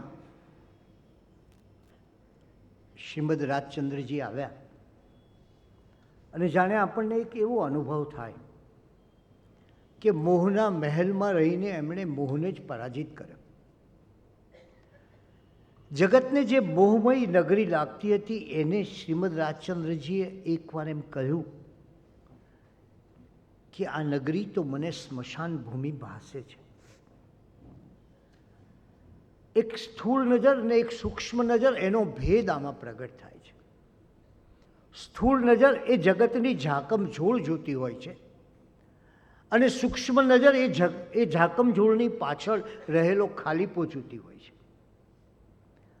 અને એટલે એ સૂક્ષ્મ નજર અને માટે જ જ્યારે એમણે મુંબઈમાં વસવાટ સ્વીકાર્યો ત્યારે એમણે જોયું કે ભીતરમાં તો અદ્ભુત અસંગતા છે. આ જગતની બે દુનિયા, એક ભીતરની દુનિયા અને એક બહારની દુનિયા. આ ભીતરની દુનિયામાં એટલા બધા રમમાણ થઈ ગયા હતા કે બહારની દુનિયાનો કોઈ સ્પર્શ થઈ શકે નહીં. જળ કમળવત શબ્દ આપ જાણો છો, એ કમળને પેલું પાણી સ્પર્શે નહીં હોય કમળ જળમાં, એમ સંસારમાં હોય અને છતાં સંસારથી સર્વથા અલિપ્તતા, સંસારથી સર્વથા જુદા. એકવાર કૃપાળુદેવ નિવૃત્તિ ક્ષેત્રમાં હતા અને મહામુમુક્ષુ મોતીલાલ ભાવસારને થયું કે હવે એકાદ મહિનો થઈ ગયો છે, એમને જરા વાળ કપાવી નાખ્યો. એટલે ગામમાંથી એક આ નિવૃત્તિ ક્ષેત્રમાં વાળંદને લઈ આવ્યા, હજામને લઈ આવ્યા, હેર કટરને લઈ આવ્યા અને એને એમ કહ્યું કે જો એમના વાળ કાપવાના છે પણ નંબર 1 ચૂપચાપ કાપજે, તારે પેલી આખા ગામની વાતો કરવાની ટેવ હોય નહીં કરવાની, આખા હિસ્ટ્રી ને બધી વાતો કરતો હોય નહીં, ચૂપચાપ તમે જાણો છો એટલે ચૂપચાપ એમના વાળ કાપજે, બોલવાનું નહીં, હા ચૂપચાપ મૂંગો લઈને કામ કરજો. અને હું હમણાં પાછો આવું છું. એટલે મોતીલાલ ભાવસાર તો ગયા. પાછા આવ્યા ત્યારે કૃપાળુ દેવને જોઈને સ્તબ્ધ થઈ ગયા. આ શું કહે છે? અરે તે તો કંઈક દાઢી કાઢી નાખી, મૂછ કાઢી નાખી, માથાના વાળ કાઢી નાખ્યા, તારે કંઈક તો વિચારવું હતું ને. અરે પણ કે હું શું કરું, આવું કેમ કર્યું? ત્યારે પેલાએ કહ્યું, મને થયું કે તમે કહ્યું હતું કે આ મહાત્મા પુરુષ છે, બોલ બોલ ના કરતો. એટલે મને એમ થયું કે આ મહાત્મા પુરુષ છે એટલે મુંડન તો હોવું જ જોઈએ. એ મુંડન જ હોય, મહાત્માને તો કંઈ માથે વાળ હોય નહીં. એટલે મેં મુંડન કરી નાખ્યું. અને એમને ક્યારેય મને અટકાયો નથી કે રોક્યો નથી કે ભાઈ ઊભો રહે, આમ નહીં આમ નહીં, એવું તો કહ્યું નથી. આ અસંગતા કેવી હશે ને એનો જરાક વિચાર કરજો તમે. આ જગતની ઘટનાઓથી કેટલા દૂર હશે પોતાના ભીતરમાં, એનો કેવો આનંદ હશે. સંત કબીરને માટે આપણે જાણીએ છીએ કે એકવાર ગ્રીષ્મના બળબળતા તાપની અંદર કાશી નગરીમાંથી નીકળ્યા અને એમના શિષ્યો બધા ફડફડાટ કરે, અરે કેટલી ગરમી છે, શું છે? ત્યારે સંત કબીર નાચે છે, વાહ વાહ કેવી સરસ મજાની અમૃત વર્ષા વરસે છે, કેવી શીતળતા છે, કેવી શાંતિ છે, કેવી અદ્ભુત ઘટના છે. શિષ્યો કહે છે કે આવો માથે બળબળતો સૂર્યનો તાપ અને તમને આ વર્ષા વરસે છે? ત્યારે કે હા, મારા ભીતરમાં પેલી અમૃત વર્ષા વરસે છે. અને ભીતરની અમૃત વર્ષાને કારણે મને બીજી કોઈ અહેસાસ નથી, મને બીજો કોઈ અનુભવ થતો નથી. એ ભીતરની વાત છે. અને એ ભીતરની વાત જ્યારે એમણે કહી, એ જોયું અદ્ભુત અસંગતા વચ્ચે આવશ્યક પણ ઉકળાટ ભરી, આવશ્યક હતી પણ ગમતી નહોતી, આવી ઉકળાટ ભરી હતી જરા. એવી બાહ્ય ઉપાધિના દાવાનળની વચ્ચે પણ એમના જીવનમાં આત્મસમાધિની અમૃત વર્ષા થતી રહી. આ અખંડ આત્મસમાધિની અમૃત વર્ષા એ એમના અંતરનો મુખ્ય આલેખ છે. મુંબઈમાં એ રેવાશંકર જગજીવનની પેઢીમાં પોતે હતા. અને ત્યારે રાત્રે ધર્મ વાર્તા કરતા. પોતાનો વ્યવસાય પૂરો થાય એટલે રાત્રે ધર્મ વાર્તા કરતા. અને એ ધર્મ વાર્તા કરે ત્યારે એકવાર પેલી પેટી ઉઘાડી હશે, એટલે નાનચંદ્રભાઈ નામના ભાઈએ કહ્યું કે અરે આ પેટી ઉઘાડી છે અને એમાં તો જોખમ છે. જોખમ પૈસા હશે. એટલે કૃપાલુદેવે પૂછ્યું કે જોખમની વ્યાખ્યા શું ભાઈ, એની ડેફિનેશન શું, તું કોને જોખમ કહે છે? એટલે એને કહ્યું જોખમ એટલે જે કિંમતી ચીજો છે એને જોખમ કહેવાય, જે ચોરાઈ જવાનો ભય હોય એને જોખમ કહેવાય, એને જોખમ કહીએ કહે છે. ત્યારે કૃપાલુદેવે કહ્યું, અને બહુ સરસ જવાબ છે, જોખમને તો જ્ઞાનીઓ જોખમ જ માને છે. ખરો જ્ઞાની પુરુષ છે આ બધાને જીવનનું જોખમ માને છે. આ બધી વસ્તુઓ, આ બધી ભૌતિકતા એને જ માને છે કે આના જેવું જોખમ બીજું કંઈ નથી. એટલે જોખમને તો જ્ઞાનીઓ જોખમ જ માને છે, પણ તે એવી રીતે કે જ્યાં સુધી છે ત્યાં સુધી જોખમ છે. માણસને રોગ થાય ત્યારે પરુપસ થાય તેમ આ ચીજો પૃથ્વી પરનો રોગ છે, તેમાં જ્ઞાનીઓ કદી કોઈ મોહ રાખે નહીં. વિચાર કરો કઈ અસંગતા ને કઈ સ્થિતિ હશે. આવી વાત કરી અને નીકળી જાય છે. એમની પાસે સ્પર્શેન્દ્રિયથી એટલે અડીને ચક્ષુનું કામ લેવાની શક્તિ હતી. એમની અનેક શક્તિઓ વિશેની અનેક નોંધો એ સમયે મળે છે. એક મિજબાનીમાં એ વખતનું એક બહુ પ્રસિદ્ધ છાપું આપણું જામે જમશેદ, એના 24/1/1887 અંકમાં લખ્યું છે કે એક મિજબાનીમાં શ્રીમદ રાજચંદ્રજી ગયા અને એમને કઈ વાનગીમાં કેટલું મીઠું વધારે છે કે ઓછું એ ચાખ્યા વગર કહી આપ્યું. આવી અનેક શક્તિઓ હતી. એમણે એક વખત કહ્યું હતું કે નાક વડે પણ જમી શકાય છે, અને કહે છે કે જુઓ અહીં બેઠા બેઠા રસોડામાં કઈ કઈ વાનગીઓ બની છે એ હું જાણી શકું છું. ત્યારે એ વ્યાપાર માટે મુંબઈ આવ્યા, અને મુંબઈ આવ્યા પછી ખૂબી એ છે કે આવી વિભૂતિને જે કામ મળે, જે કર્તવ્ય મળે એમાં એ પૂરેપૂરા ઉત્કૃષ્ટ બને. સામાન્ય રીતે લોકો એક જોતા હોય છે ધાર્મિક પુરુષોનું જીવન અને બીજો ઉપદેશ. આપણે ત્યાં જે આચાર અને વિચાર વચ્ચે ઘણીવાર બહુ મોટું અંતર પડી જાય છે. કૃપાળુદેવના જીવનમાં પદે પદે તમને એમ લાગે કે આચાર અને વિચાર બંને હાથમાં હાથ મિલાવીને ચાલે છે. એનું કારણ એક જ છે, પરમ જાગૃતિ, પ્રબળ આત્મસમાધિ અને પરમ જાગૃતિ.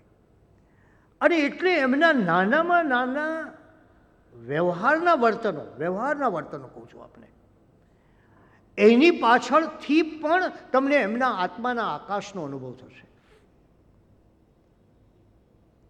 આ જે છે નાની નાની વસ્તુઓ તમે જુઓ એમના જીવનમાં, કે આપણે જાણીએ છીએ કે એમણે એક વેપારી સાથે હીરાનો સોદો કર્યો, અને હીરાનો સોદો કર્યા પછી એ વેપારીએ અમુક હીરા આપવાનો દસ્તાવેજ એમને લખી નાખ્યો. એ લખી આપ્યા બાદ હીરાની કિંમત ખૂબ વધી ગઈ. હવે જો પેલો દસ્તાવેજ પ્રમાણે હીરા આપવા જાય પાછો, તો એ મોટી નુકસાનીમાં ઉતરી જાય. એટલે એને દશા એવી થઈ કે એની મિલકત બધી વેચી દેવી પડે ને માંડ પેલા હીરા ચૂકવી શકે. શ્રીમદને હીરાના ઉચકાયેલા બજાર ભાવની ખબર પડી. એટલે શું થાય જગતમાં, શું થાય જગતમાં જુદું થાય. શ્રીમદમાં શું થાય?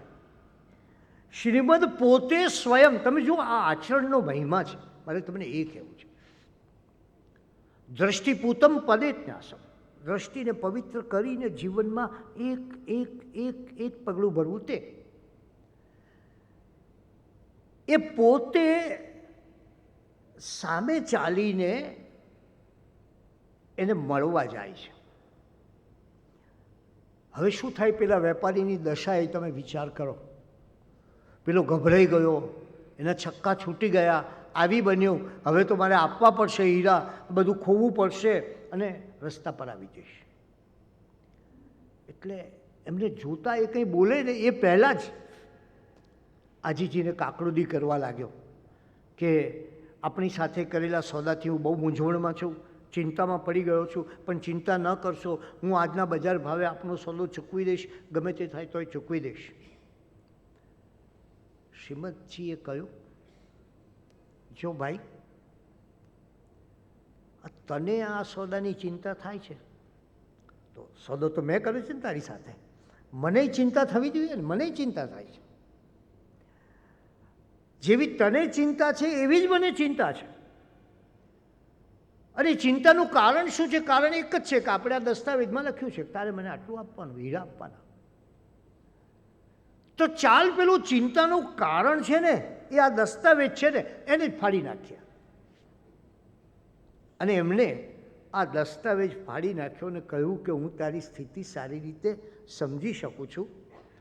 મારા લેણા નીકળતા પૈસા પણ તારી પાસેથી લઉં તો તારી કેવી કફોડી હાલત થાય છે એ હું સમજી શકું છું.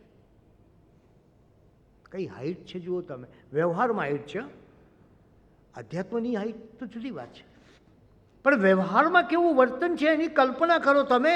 કે મને ખબર છે કે જો હું તારી પાસેથી લેણા પૈસા લઉં તો તારું શું થાય એની મને ખબર છે, પણ આપણી ચિંતાનું કારણ આ દસ્તાવેજ છે એટલે લે એને ફાડી નાખે.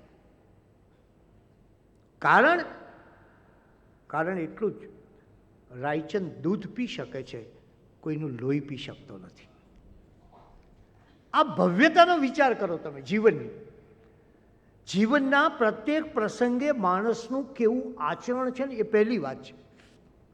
અધ્યાત્મ તો પછીની વાત છે, પણ વ્યવહારમાં આપણું આચરણ કેવું છે એ પહેલી વાત છે. અને એટલે જ પેલો ધનાઢ્ય આરબ વેપારી એ આડતનો વેપાર કરતો હતો, મોટો વેપાર કર્યો, સહી સિક્કા કર્યા પેલાએ, અને ઘેર ગયા પછી એના ભાઈએ, મોટા ભાઈએ કહ્યું તે તો ખોટું કર્યું. અને એને ખોટું કર્યું એટલે શ્રીમદજીને કહેવા આવ્યા, બંને મોટા ભાઈ ને નાના ભાઈ ચહેરા ઉપર વિષાદ લઈને. શ્રીમદે તરત જ આખો સોદો રદ કરી નાખ્યો અને સહી સિક્કા કરેલો પેલો દસ્તાવેજ ફાડી નાખ્યો. આ છે જીવનમાં, પોતાના વ્યવહાર જીવનમાં કેટલી ઊંચાઈ હશે, કેવી પરમ ઉદારતા. અને અદ્ભુત મહાનુભાવતા, કેવી મહાનુભાવતા હશે એમની, એનો વિચાર કરો તમે કે જીવનના આ સામાન્ય નાનામાં નાના પ્રસંગે પણ શ્રીમદજીને પેલા આરબ વેપારીઓ તો ખુદા માને છે કે આ તો ઈશ્વર જેવા છે. અને ત્યારે એ આત્માની કેવી ઊંચાઈ હશે એનો આપણે વિચાર કરીએ. અને માટે જ ક્યારેક કોઈ માણસ ખોટી વાત કરે તો શ્રીમદજી બહુ સરસ શબ્દ વાપરતા હતા. ઘણા લોકો આવું કહે ને કે ભાઈ તમે તો વ્યવહારમાં બધી ઊંચી વાતો કરો મોક્ષની, પણ અહીંયા અમારે તો કંઈક બધા જુદા પ્રશ્નો હોય છે, અમારી સમજણ જુદી છે. ત્યારે શ્રીમદજીનો બહુ સરસ જવાબ આવતો, તારી સમજણમાં દિવાસળી બુક. હા, આ સમજણ બાળી નાખ તારી, આ ખોટી સમજણ લઈ અને ક્યાં સુધી ચાલીશ. સૌભાગભાઈ પાસેથી એમને બીજ મંત્ર મળે છે. બહુ જ મોટી ઘટના છે. કદાચ આ ઘટનાને વધારે સારો ન્યાય પૂજ્ય ભાઈશ્રી આપી શકે. પણ એક જે બીજ જ્ઞાનનો મંત્ર સૌભાગભાઈને થયું કે હું આ શ્રીમદજીને આપું, અને 67 વર્ષના સૌભાગભાઈ 23 વર્ષના યુવાન એવા શતાવધાની શ્રીમદને મળવા જાય છે. આ ભવ્ય સૌભાગભાઈ અને પરમ કૃપાળુ દેવનું મિલન એ કોઈ એક અનોખું મિલન બને છે. જગતમાં કેટલાક મિલન એવા હોય છે કે જગતને એક નવો પ્રકાશ આપે છે. અને એટલે જ એ સૌભાગભાઈ જ્યારે જાય છે ત્યારે એમને એ એક કહેવા જાય છે ત્યારે શ્રીમદ પોતે એમને સૌભાગભાઈએ આત્મિક ઉત્કર્ષની મહત્ત્વની ભૂમિકા ભજવી અને બીજ જ્ઞાનના રહસ્યભૂત વસ્તુ દર્શાવવાના પ્રયોજનથી એમને મળવા આવી રહ્યા છે એવું શ્રીમદના નિર્મળ જ્ઞાનમાં સ્પષ્ટ થયું. શ્રીમદજીએ એક કાગળની નાનકડી કાપલી લખી અને એના પર જે બીજ મંત્ર એમને આપવાનો હતો એની નોંધ લખી. પણ મારે એ કહેવું છે કે સૌભાગભાઈ અને શ્રીમદજીનું મિલન એક એવું અદ્ભુત મિલન છે બીજ જ્ઞાન અંગેનું કે જેમાં આપણને લાગે કે બંને વચ્ચે કેવો ગાઢ કોઈ ભવોભવનો સંબંધ હશે એવું પ્રગટ થાય છે. અને ત્યારે શ્રીમદના હૃદયમાં પણ મને મારો સંત સ્નેહી ક્યારે મળશે એવી તીવ્ર ઝંખના રહેતી. સૌભાગભાઈ જેવા વિરલ પરમાર્થ પુરુષનો મેળાપ થતાં એ પરિપૂર્ણ થઈ. આપણી ઈચ્છા અને ઈચ્છાનું સંતુષ્ટિ બંનેના હૃદયમાં સમાન એક આત્માનંદના પૂર ઉમટ્યા. અને આ ધરતી ઉપર જાણે કોઈ બે મહાન આત્માઓનું મિલન થતું હોય એવું જોવા મળ્યું. અને એ યોગને પરિણામે ઘણા કપરા સંજોગોમાંથી સૌભાગભાઈ પસાર થતા ત્યારે શ્રીમદ પાછા એમને કહેતા, અને એક અર્થમાં કહીએ તો એ એમના સૌભાગભાઈ માત્ર પથદર્શક બન્યા નહીં, ફક્ત ગુરુના આજ્ઞાંકિત શિષ્ય બન્યા નહીં, પરમસખા થયા નહીં. પરમસખા તરીકે તો વારંવાર સંબોધન આપે છે, પરંતુ એમણે પથદર્શક, શિષ્યપદ અને પરમ મિત્રનું પદ પામ્યા. આ એક એવો અપૂર્વ મિલન થયું કે જેને કારણે આખું શ્રીમદજી પોતે લખે કાગળ તો પણ લખે આત્મવિવેક સંપન્ન ભાઈશ્રી સૌભાગભાઈ. અને આવું સંબોધન કરી અને પત્ર લખે. અને આ પત્રો એ આપણી એક મોટી મૂડી છે. એ પત્રોમાં જે એમનો સંબંધ છે, એમનો વિશિષ્ટ સંબંધ છે એ જોવા મળે છે. બંને વચ્ચેના પત્રોમાં એક ગહન બીજજ્ઞાનની ઘટના અને એ ઉપરાંતનું ઊંડું આધ્યાત્મ સમાયેલું છે. અને એટલે જ સૌભાગભાઈ અને એમના વચ્ચેનો જે ભાવ હતો એ કોઈ અજોડ ભાવ હતો. અને એ જોઈએ ત્યારે આપણને યાદ આવે કે એ કેવું સુંદર આ એક આધ્યાત્મિક ઊંચાઈ ધરાવતા પુરુષને એક એવા જ આધ્યાત્મિક ઊંચાઈ ધરાવતા પુરુષનું મળે અને એક અદ્ભુત જ્ઞાન પ્રાપ્ત થાય.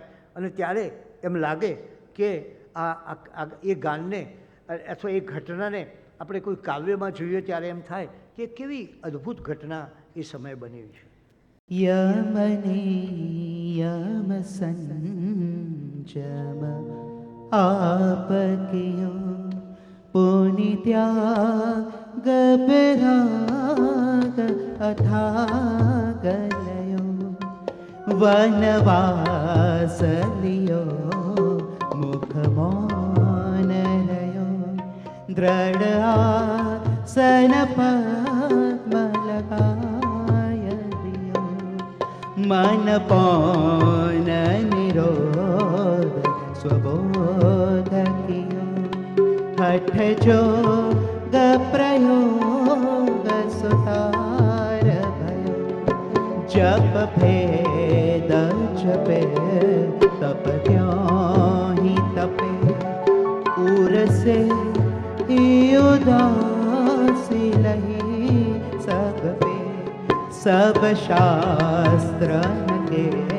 नय धारिये, मत मंडन खंडन भेदलिए, वह साधन बार अनंत कियो, तदपि कछु हाथ हजू न पर्यो, अब क्यों न विचारत है मन से, अब क्यों न विचारत है मन से, कछु और रहा उन साधन से, बिन सद्गुरु को यन भेद लहे, मुखया गल है कह बात कहे, करुणा हम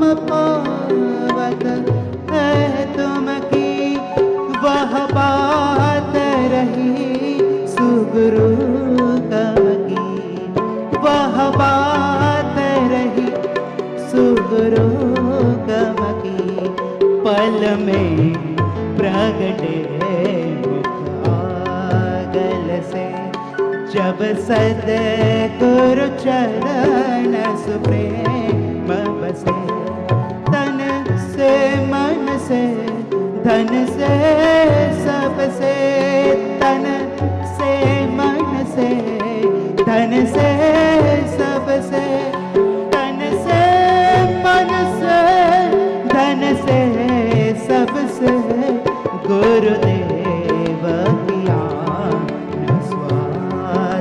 बसे, तब कारज से तब ने अपनो, रस अमृत पावहि प्रेम गणो, वह सत्य सुधा दर्शावहिगे, चतुरांगुल है दग से मिल है, चतुरांगुल है दग से मिल है, रस देव निरंजन को पिबहि, गहि जोग जुगो जुग सोचि वही, पर प्रेम प्रवाह बढ़े प्रभु से, पर प्रेम प्रवाह बढ़े प्रभु से, सब आगम भेद सूर बसे, वह केवल को बीज ज्ञानी कहे, वह केवल को बीज ज्ञानी कहे, निज को अनुभव बतलाय दिए, वह केवल को बीज ज्ञानी कहे, वह केवल को बीज ज्ञानी कहे, वह केवल को बीज ज्ञानी कहे, निज को अनुभव बतला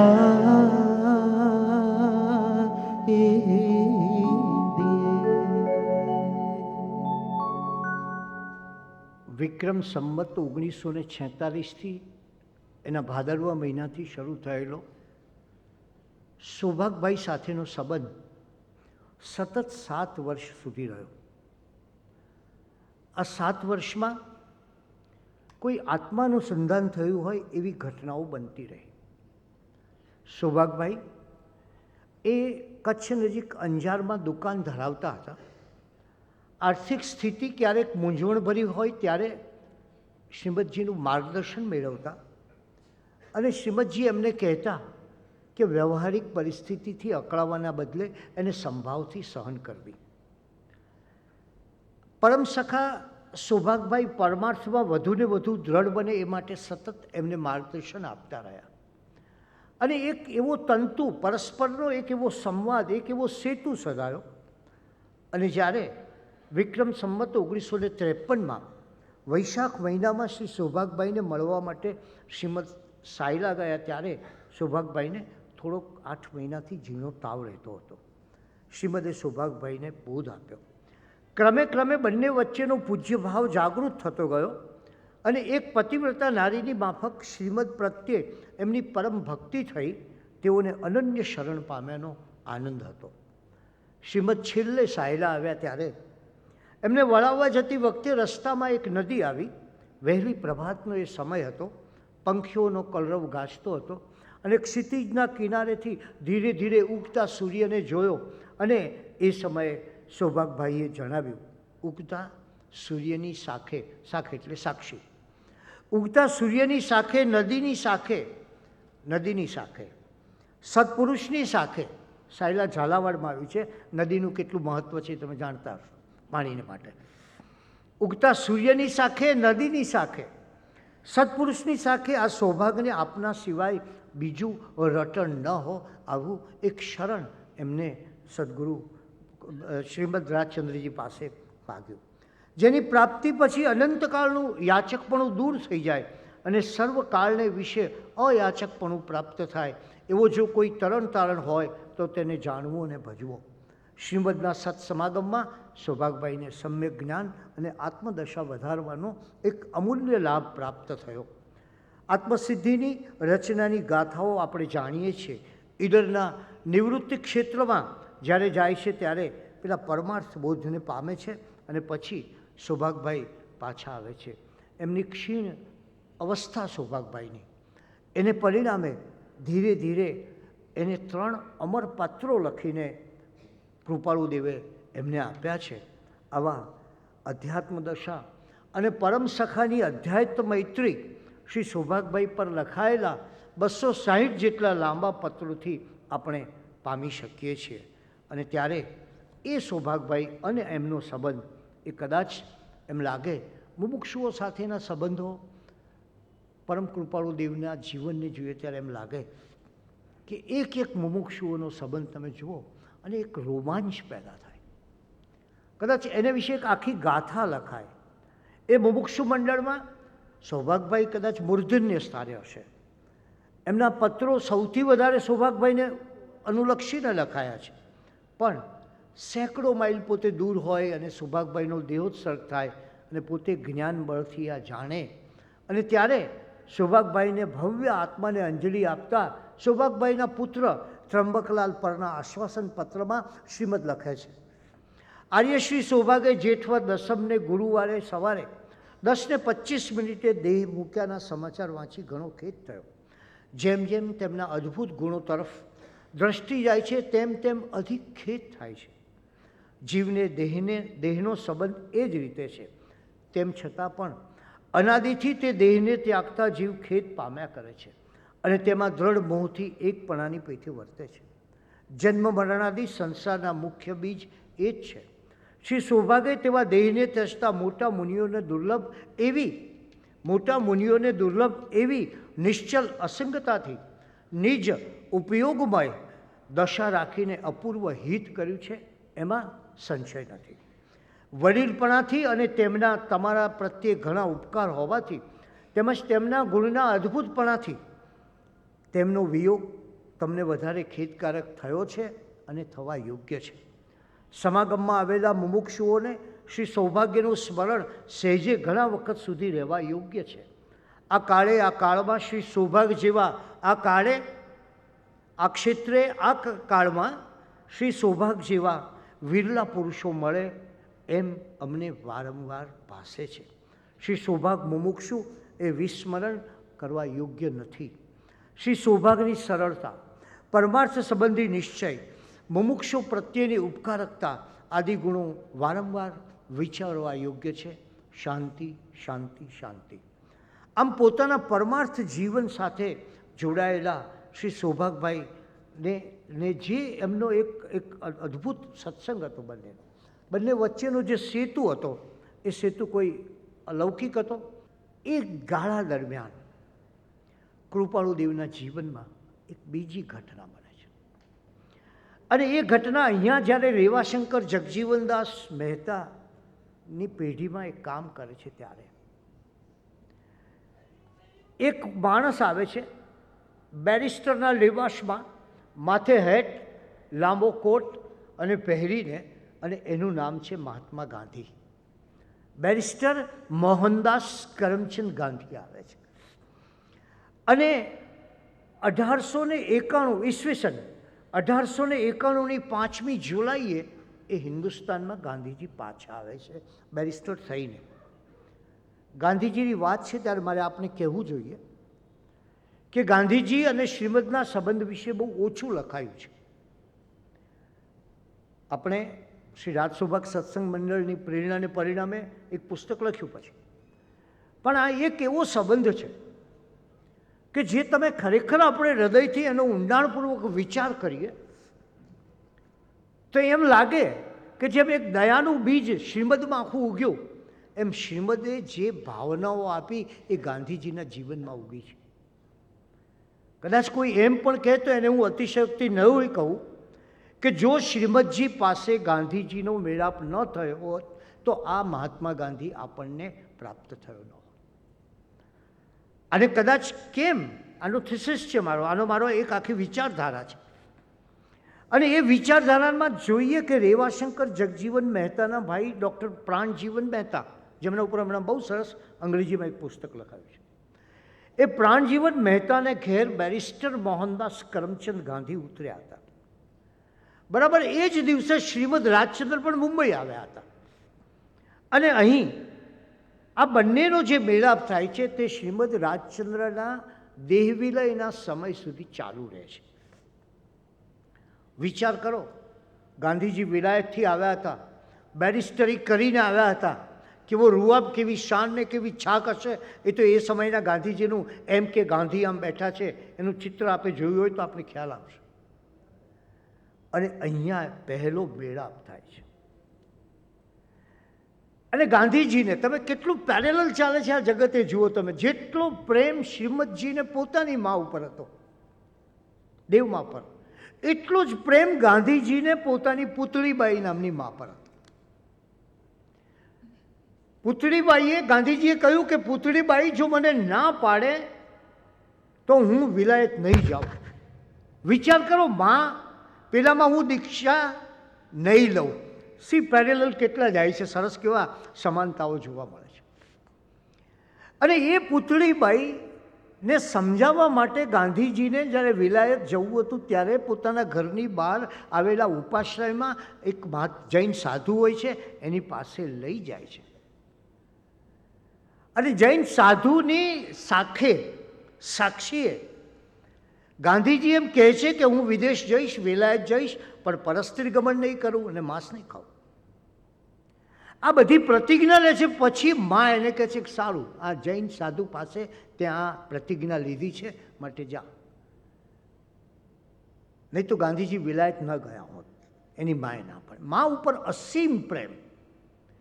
અને હવે એ જ ગાંધીજી જ્યારે બેરિસ્ટર થઈને લંડનથી પાછા આવ્યા છે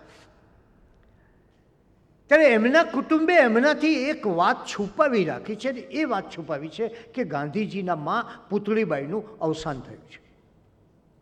દીકરો પરદેશ છે, એને ત્યાં જાણ થાય તો આઘાત લાગે, શુંનું શું થાય, એટલે એ વાત કોઈએ કહી નહોતી, છુપાવી રાખી છે.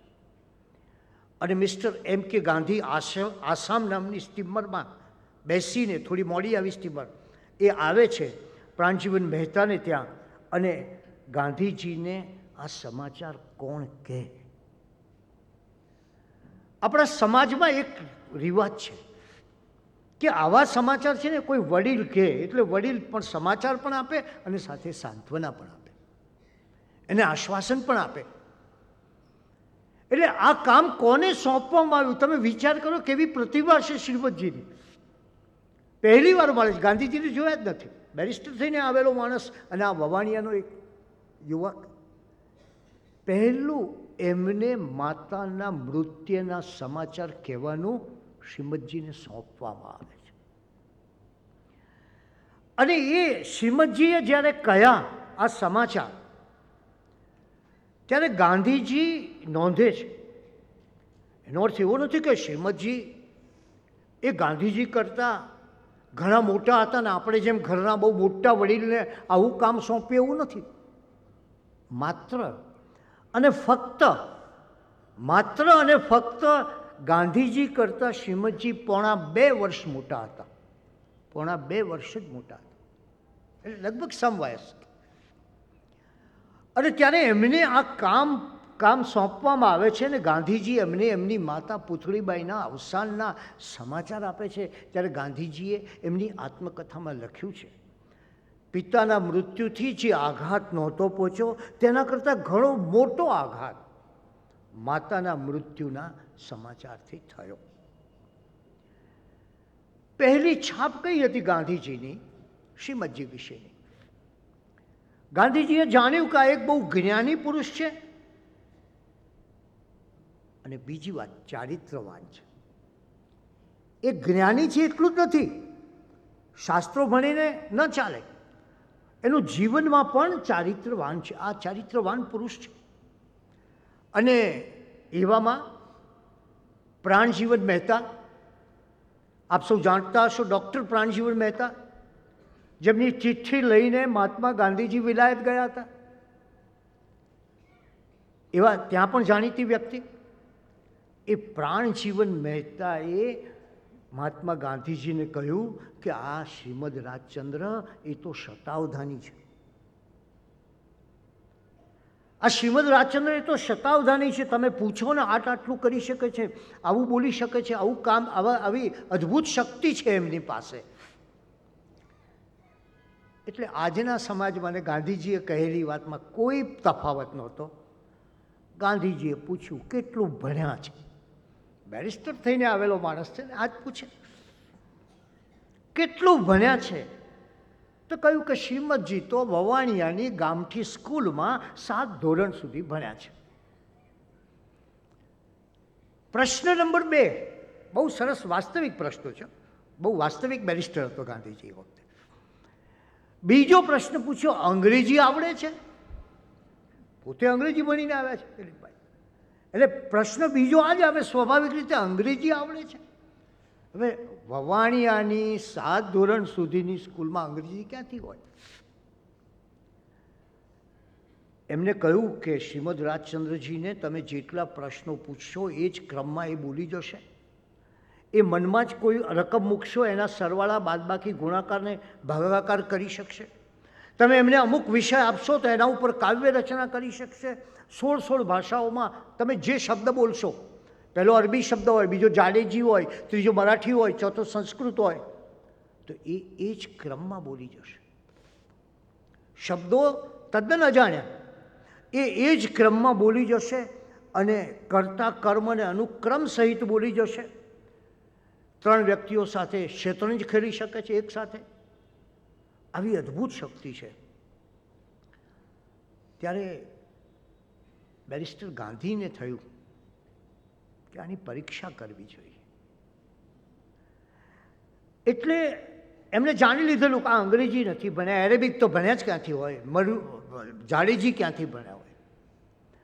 એટલે ગાંધીજીએ પેલા શબ્દો લખ્યા, અઘરા શબ્દો, જુદી જુદી ભાષાના શબ્દો લખ્યા એ માટે કે પાછા એ જવાબ આપે ત્યારે ટેલી તો કરવું પડે ને, એટલે લખવું તો પડે જ, લખ્યા વગર તો ક્યાંથી ચાલવાનું છે. એટલે એક શબ્દ બધા લખ્યા એમણે, જુદી જુદી ભાષાના પહેલાં લખ્યા. પછી એનો ક્રમ યાદ રાખવાનો હતો, એમને પોતે પણ યાદ રાખવાનું હતું. અને પછી રાયચંદભાઈની સામે બોલ્યા. પહેલો શબ્દ, બીજો શબ્દ, ત્રીજો શબ્દ, ચોથો શબ્દ. ગાંધીજીએ એક બહુ સરસ વાક્ય લખ્યું છે મિત્રો, અદ્ભુત વાક્ય છે. ગાંધીજીએ લખ્યું કે મેં મારું ભાષાનું જેટલું જ્ઞાન હતું ને બધું ખાલી કરી નાખ્યું. ખાલી કરી નાખ્યું એટલે બધા જે કંઈ યાદ આવે શોધીને મનમાં શોધીને મંથન કરીને કંઈક ચિંતન કરીને, કોઈક એક એરેબિક શબ્દ યાદ આવ્યો, કોઈ હિબ્રુ યાદ, બધા લખી નાખ્યા. અને પછી શ્રીમદજીને કહ્યું. હવે એમને એમ કે જેમને આ ભાષાની જ ખબર નથી, આ શબ્દોની જ ખબર નથી, એ કઈ રીતે? અને શ્રીમદજી ધીરે ધીરે ક્રમસર બધા જ શબ્દો બોલ્યા. શ્રીમદજીની સ્મરણ શક્તિ માટે ગાંધીજીને આદર થયો. પણ ગાંધીજીના જે 2-3 વાક્યો જગતને મહત્વના છે ને, એક વાક્ય મારિસબર્ગ સ્ટેશન પર પેલા ગોરા અધિકારી એમને ફેંકી દીધા ત્યારે એમને કહ્યું, હવે હું આ નહીં સાંખી લઉં.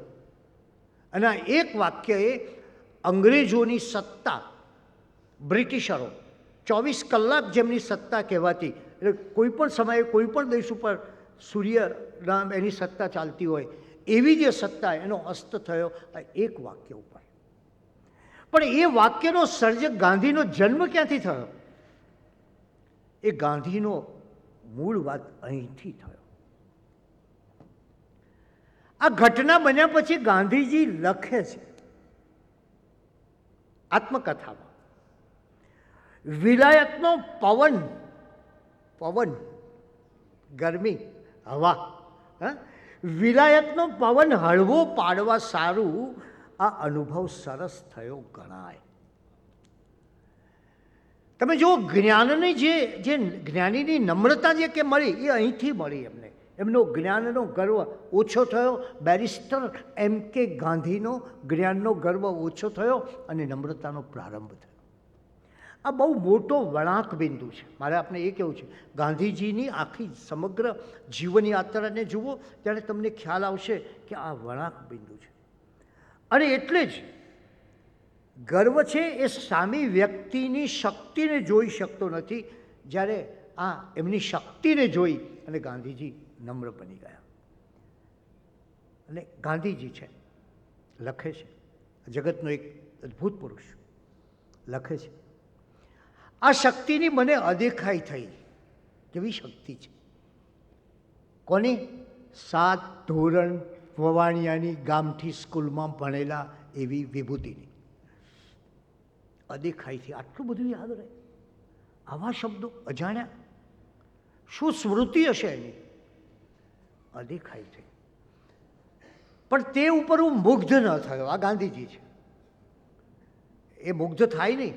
જોકે થયા પછી એ પાછળથી કહીશ, કાલે કહીશ, બરાબર ને? હા, એ હું મુગ્ધ ન થયો. પણ જેના પર મુગ્ધ થયો, આ એક બહુ જ મોટી વાત છે. પરમ કૃપાળુ દેવના વ્યક્તિત્વને પામવા હોય ને કેવું હશે, તો આ એક અદ્ભુત વાત ગાંધીજીએ આ સમયે કહી. પહેલો જ બેડાપ. હા, અને લવ એટ ફર્સ્ટ સાઇટ જેવું. એમના કયા ગુણો? ગાંધીજી કે હું શેના ઉપર મુગ્ધ થયો? યાદશક્તિ તો બરાબર છે, તો ઘણી હોઈ શકે, પણ હું એમના ઉપર મુગ્ધ થયો તે વસ્તુનો મને પરિચય પાછળથી થયો, અને તે હતું એમનું બહોળું શાસ્ત્ર જ્ઞાન. બહોળું એટલે માત્ર જૈન ધર્મનું નહીં. એમનું બહોળું શાસ્ત્ર જ્ઞાન, એમનું જ્ઞાન સાથે શું બીજી વાત? એમનું શુદ્ધ ચારિત્ર. અને ત્રીજું, આત્મદર્શન કરવાની એમની ભારે તાકશ. આ 3 વસ્તુએ ગાંધીજી પર પ્રભાવ પાડ્યો. ગાંધીજીએ વકીલાત શરૂ કરી, અને ગાંધીજી માટે કહેવાય છે કે એ વખતે બ્રીફલેસ બેરિસ્ટર હતા. કોઈ બ્રીફ મળતી નહોતી. પણ એ વધારે સારું એ માટે થયું કે એમને શ્રીમદજીનો સત્સંગ વધારે કરવાની તક મળી. એટલે ગાંધીજી પાસે કોઈ મુકદ્દમો નહોતો, કારણ કે ગાંધીજી ખોટો મુકદ્દમો લે નહીં. ઘણીવાર અબ્રાહમ લિંકન મને યાદ આવે, અબ્રાહમ લિંકન હંમેશા સાચો મુકદ્દમો હોય તો જ લેતા, નહીં તો ના પાડી દેતા. પણ ગાંધીજી કોઈ ખોટો મુકદ્દમો લે નહીં ને બીજા મુકદ્દમા આવે નહીં. એટલે નવરાશ હોવાને કારણે ગાંધીજી વારંવાર શ્રીમદજીને મળવા જતા, અને ગાંધીજીએ કહ્યું કે એમની વાત હું તન્મયતાથી સાંભળતો. એક બ્રિટનમાં વસીને ખ્રિસ્તી લોકોને મળીને પોતાની આગવી સૂઝથી બેરિસ્ટરની પદવી પ્રાપ્ત કરનાર માણસ આમની વાતને એકાગ્રતાથી સાંભળે. તન્મયતા, તન્મયતા એટલે અંદર ડૂબી જવું, અંદર ડૂબી જઈને સાંભળતા હતા. શ્રીમદ રાજચંદ્રના ચિત્તની સરળતા અને એમના ગૂઢ જ્ઞાનની પ્રભાવકતા આ ગાંધીજીના શબ્દો છે, જે માણસ એક શબ્દ પણ આગો પાછો વાપરે નહીં. એમને પરિચય થયો, અને એમને જોયું આ કેવી વ્યક્તિ છે. હીરા મોતીનો વેપાર કરે છે, પરખ કરે છે. વેપારમાં આવતી સમસ્યાઓ પણ ઉકેલતા, પણ એમનો પુરુષાર્થ, જીવનનો પુરુષાર્થ એ આ વેપાર નહીં, આત્મદર્શન અથવા હરિદર્શન હતું, ઈશ્વરનું દર્શન હતું. એમણે જોયું, ગાંધીજી જુએ છે.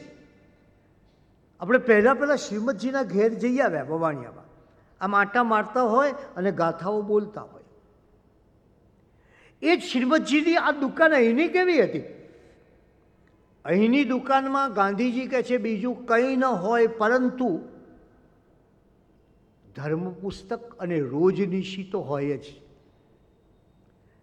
તમે વિચાર કરો, હીરા મોતીનો વેપાર કરનાર માણસ ની બાજુમાં આગમ ગ્રંથો પડ્યા હોય, એ કેવી એક અદ્ભુત વાત હશે.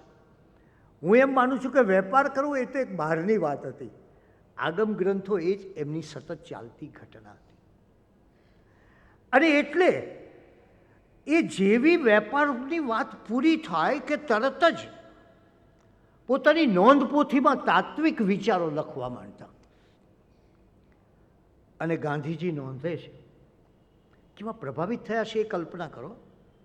અને કોઈ ઓર્ડિનરી ગાંધીજીને પ્રભાવિત કરવા એ શું અઘરી વાત છે આપણે જાણીએ છીએ.